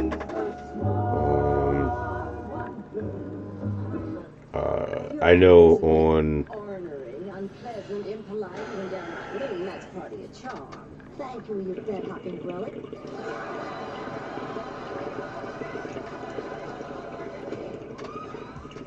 To Silicon Valley, where Steve Jobs resigned. Was it from Lake Apple on Michigan? September 16th, Where like there's a bunch of ships or whatever, or there's like there was somewhere where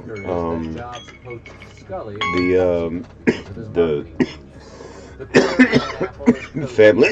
But when Jobs wanted more say in which direction the company would go, Apple's board told Jobs Of the Mariners do not want those burial resting places messed with at all. No excavation, no touching, nothing. To 1997, Apple would buy Next for $429 million. This is just in the United States. I'm sure there are other places around the world that are like that too. Now, when music and politics collide, September 21st, Dee Snider, lead singer of Twisted Sister, testified before the U.S. Senate in defense of music censorship. The Washington wives, small, super high-ranking government officials' wives, wanted to give albums ratings the same way the MPAA rated movies. Hoping he'd embarrass himself, everyone Snyder, dressed like an 80's rock star Halloween costume, eloquently He's like, whatever. For uncensored music. As the creator of Under the Blade, I can say categorically that the only sadomasochism, bondage, and rape in this song is in the mind of Ms. Gore. The Oregon Trail was first released for the Apple II. It was no Burger Time or Mario Brothers. But as far as personal computer games went, it was okay. I played that in school. Middle school, I think. On the Oregon Trail, and yeah, middle school. Dysentery Probably played it in elementary school too, but mainly in middle school. Spurred by a controversial, off-the-cuff remark from Bob Dylan in July during his set for Live Aid in Philadelphia, Willie Nelson, John Mellencamp, and Neil Young took it upon themselves to organize Farm Aid. Farm Aid, a wide yeah, variety of musicians like Johnny Cash, oh, Tom Petty, good sir, Laura good sir, Lynn, Sammy good man, Hagar with Eddie Van Halen, and 50 good sir. other A-listers arrived in Champaign, Illinois on September 22nd to help raise over $9 million for America's independent farmers and their families. From the heartland USA to the Soviet bloc, the USSR suffered from a national economic crash during September when Saudi Arabia started rapidly increasing its petroleum extraction. Saudi Arabia's increase in oil production led to a collapse in the price of a barrel of oil, which fell as low as $7. Fast forward to December 26, Can you imagine a barrel of oil for $7? Yes. Yeah, just put them out back in the shed. Saudi's change in oil exporting paved the road for the Soviet Union's collapse. Hell, give me a full dozen. So you got a golden ballerina between your knees and no rings. Now what?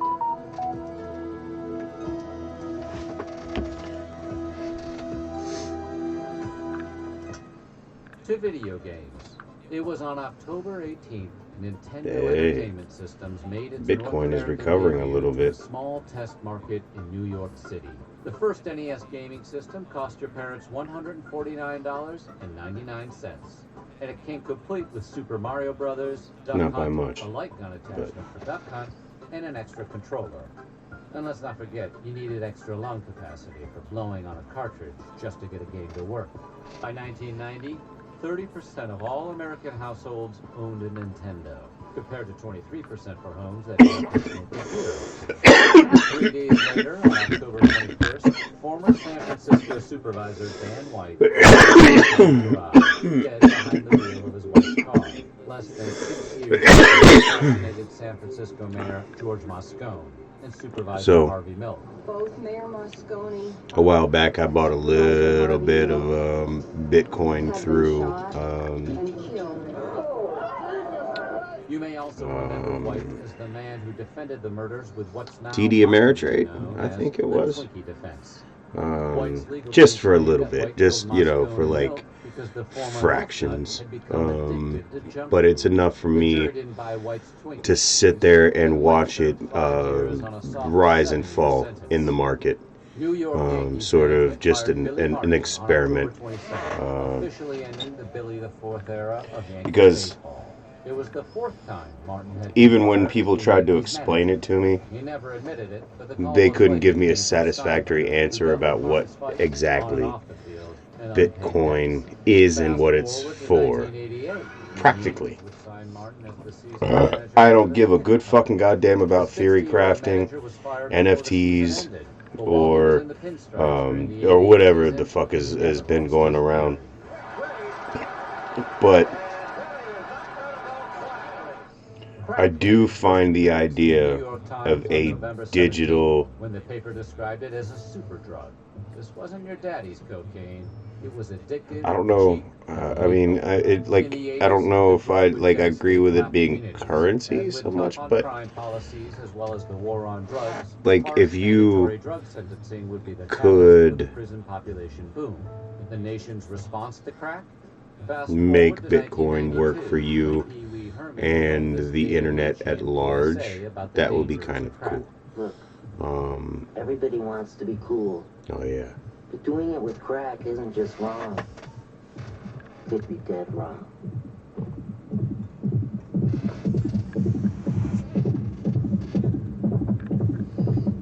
So like, you know, like easy example. Ready Player One, and don't laugh because the technology, at least the physical technology that was shown off in that in that movie and in the book in general is things that we've been working on a long time. The omnidirectional pad, that's actually a real thing. Like there's a real version of it. Like it's super humongous and unfit for fucking personal use still. I mean, not as it is. Like it's humongous. It takes up an entire motherfucking computer room. But it is omnidirectional and it's fucking cool. And if you get the full motion, if you can get it to where it is as easy as putting on the gloves and the visor, and you could generally do what you need to do in VR space or AR space or whatever you call it. And the actual VR, that's got a long ways to go. I do feel like it's gonna be you're gonna have to make it so whether we're old or young, you don't get the fucking the vision sickness of trying to I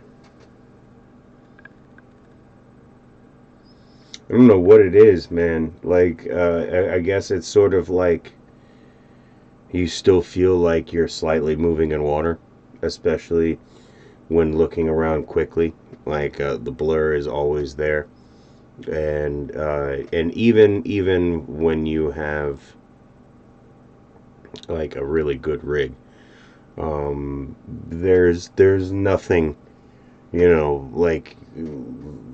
just that fidelity. It's not quite there yet without making people want to fucking hurl. But we're getting there. But getting back to blockchain, if you could influence AR space or VR space by having your Bitcoin or your Ethereum or whatever actively working for the internet, and because you're putting your Bitcoin out onto the blockchain or whatever the fuck it is, you can have your Bitcoin work for you. Maybe that whole mining thing, when you have your Bitcoin actually working in the background, you can earn fractions on the whatever to earn Bitcoin. It makes sense. If you pay in, then you should get some return.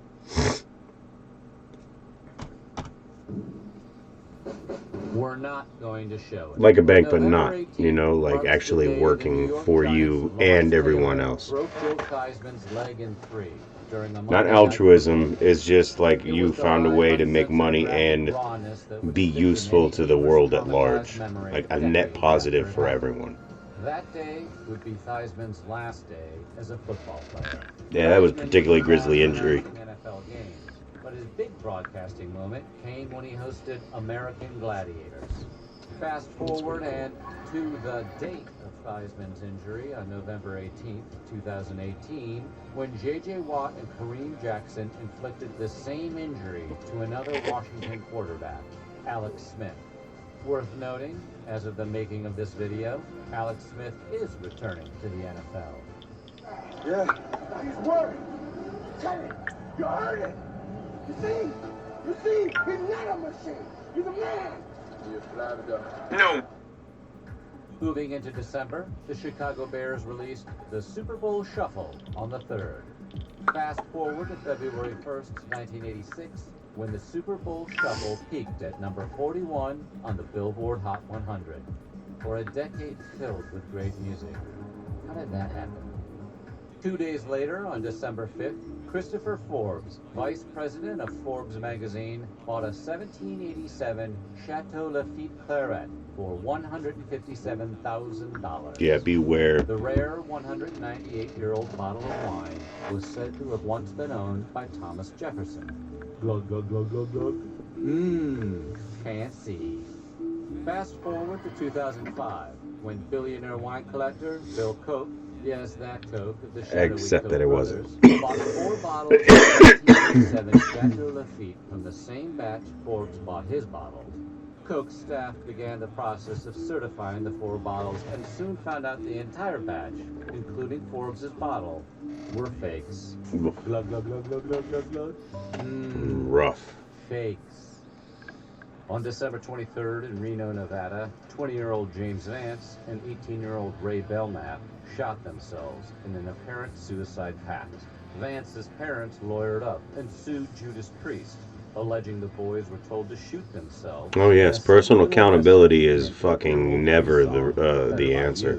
Better than me. July 1990, when Vance and Belknap's lawyers finally got Priest in court. The parents were asking for $6.2 million in damages. How fucking ghoulish can you be, man? Motherfucking, like, you know, this was, you just put their entire fucking thing on, like, goddamn, man. Like, no coof. No tact. One of the foremost no empathy. In the world, best known for her study of the Here's what they did it with. Murdered on December 27th in the bedroom of her cabin in Rwanda. 3 years later, Fosse's story would hit the screen. Universal Pictures and Warner Brothers present Sigourney Weaver, Ryan Brown. I saw that movie in the theaters. Of one woman's incredible courage.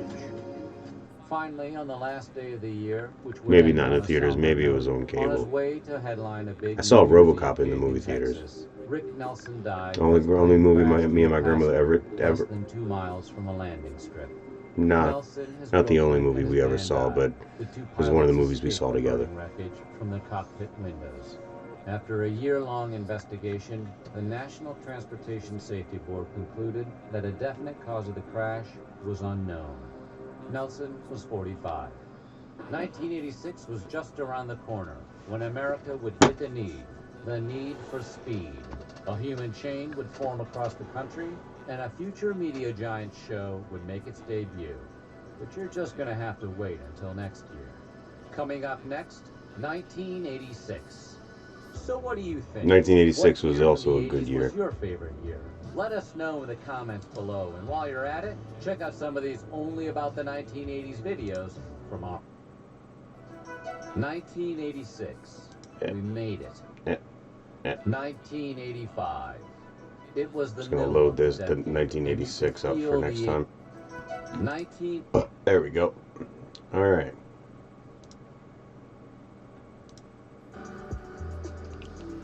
So guys, thank you very much for being here with me tonight. I know it was a short one. I mean, hell, it was it's just 10 minutes shy of fucking 3 hours. I like long form content. But I feel like smaller chunks are more manageable by people. Especially those of us have short attention spans. I'm kind of medium range. Like if I really like a subject, I can focus just fine. But sometimes I have no motherfucking attention span.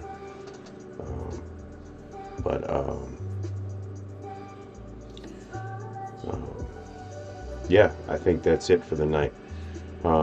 Thank you very much for watching. Be safe. Be happy, be healthy, but most importantly, be happy. Have a great rest of the week, and I will see you on the weekend. We've got a new demo coming up from Steam. We will look at 1986. If I stream for a long time, we'll also do Atomic Heart, and yeah, there'll probably be something else that I find along the way before I see you again.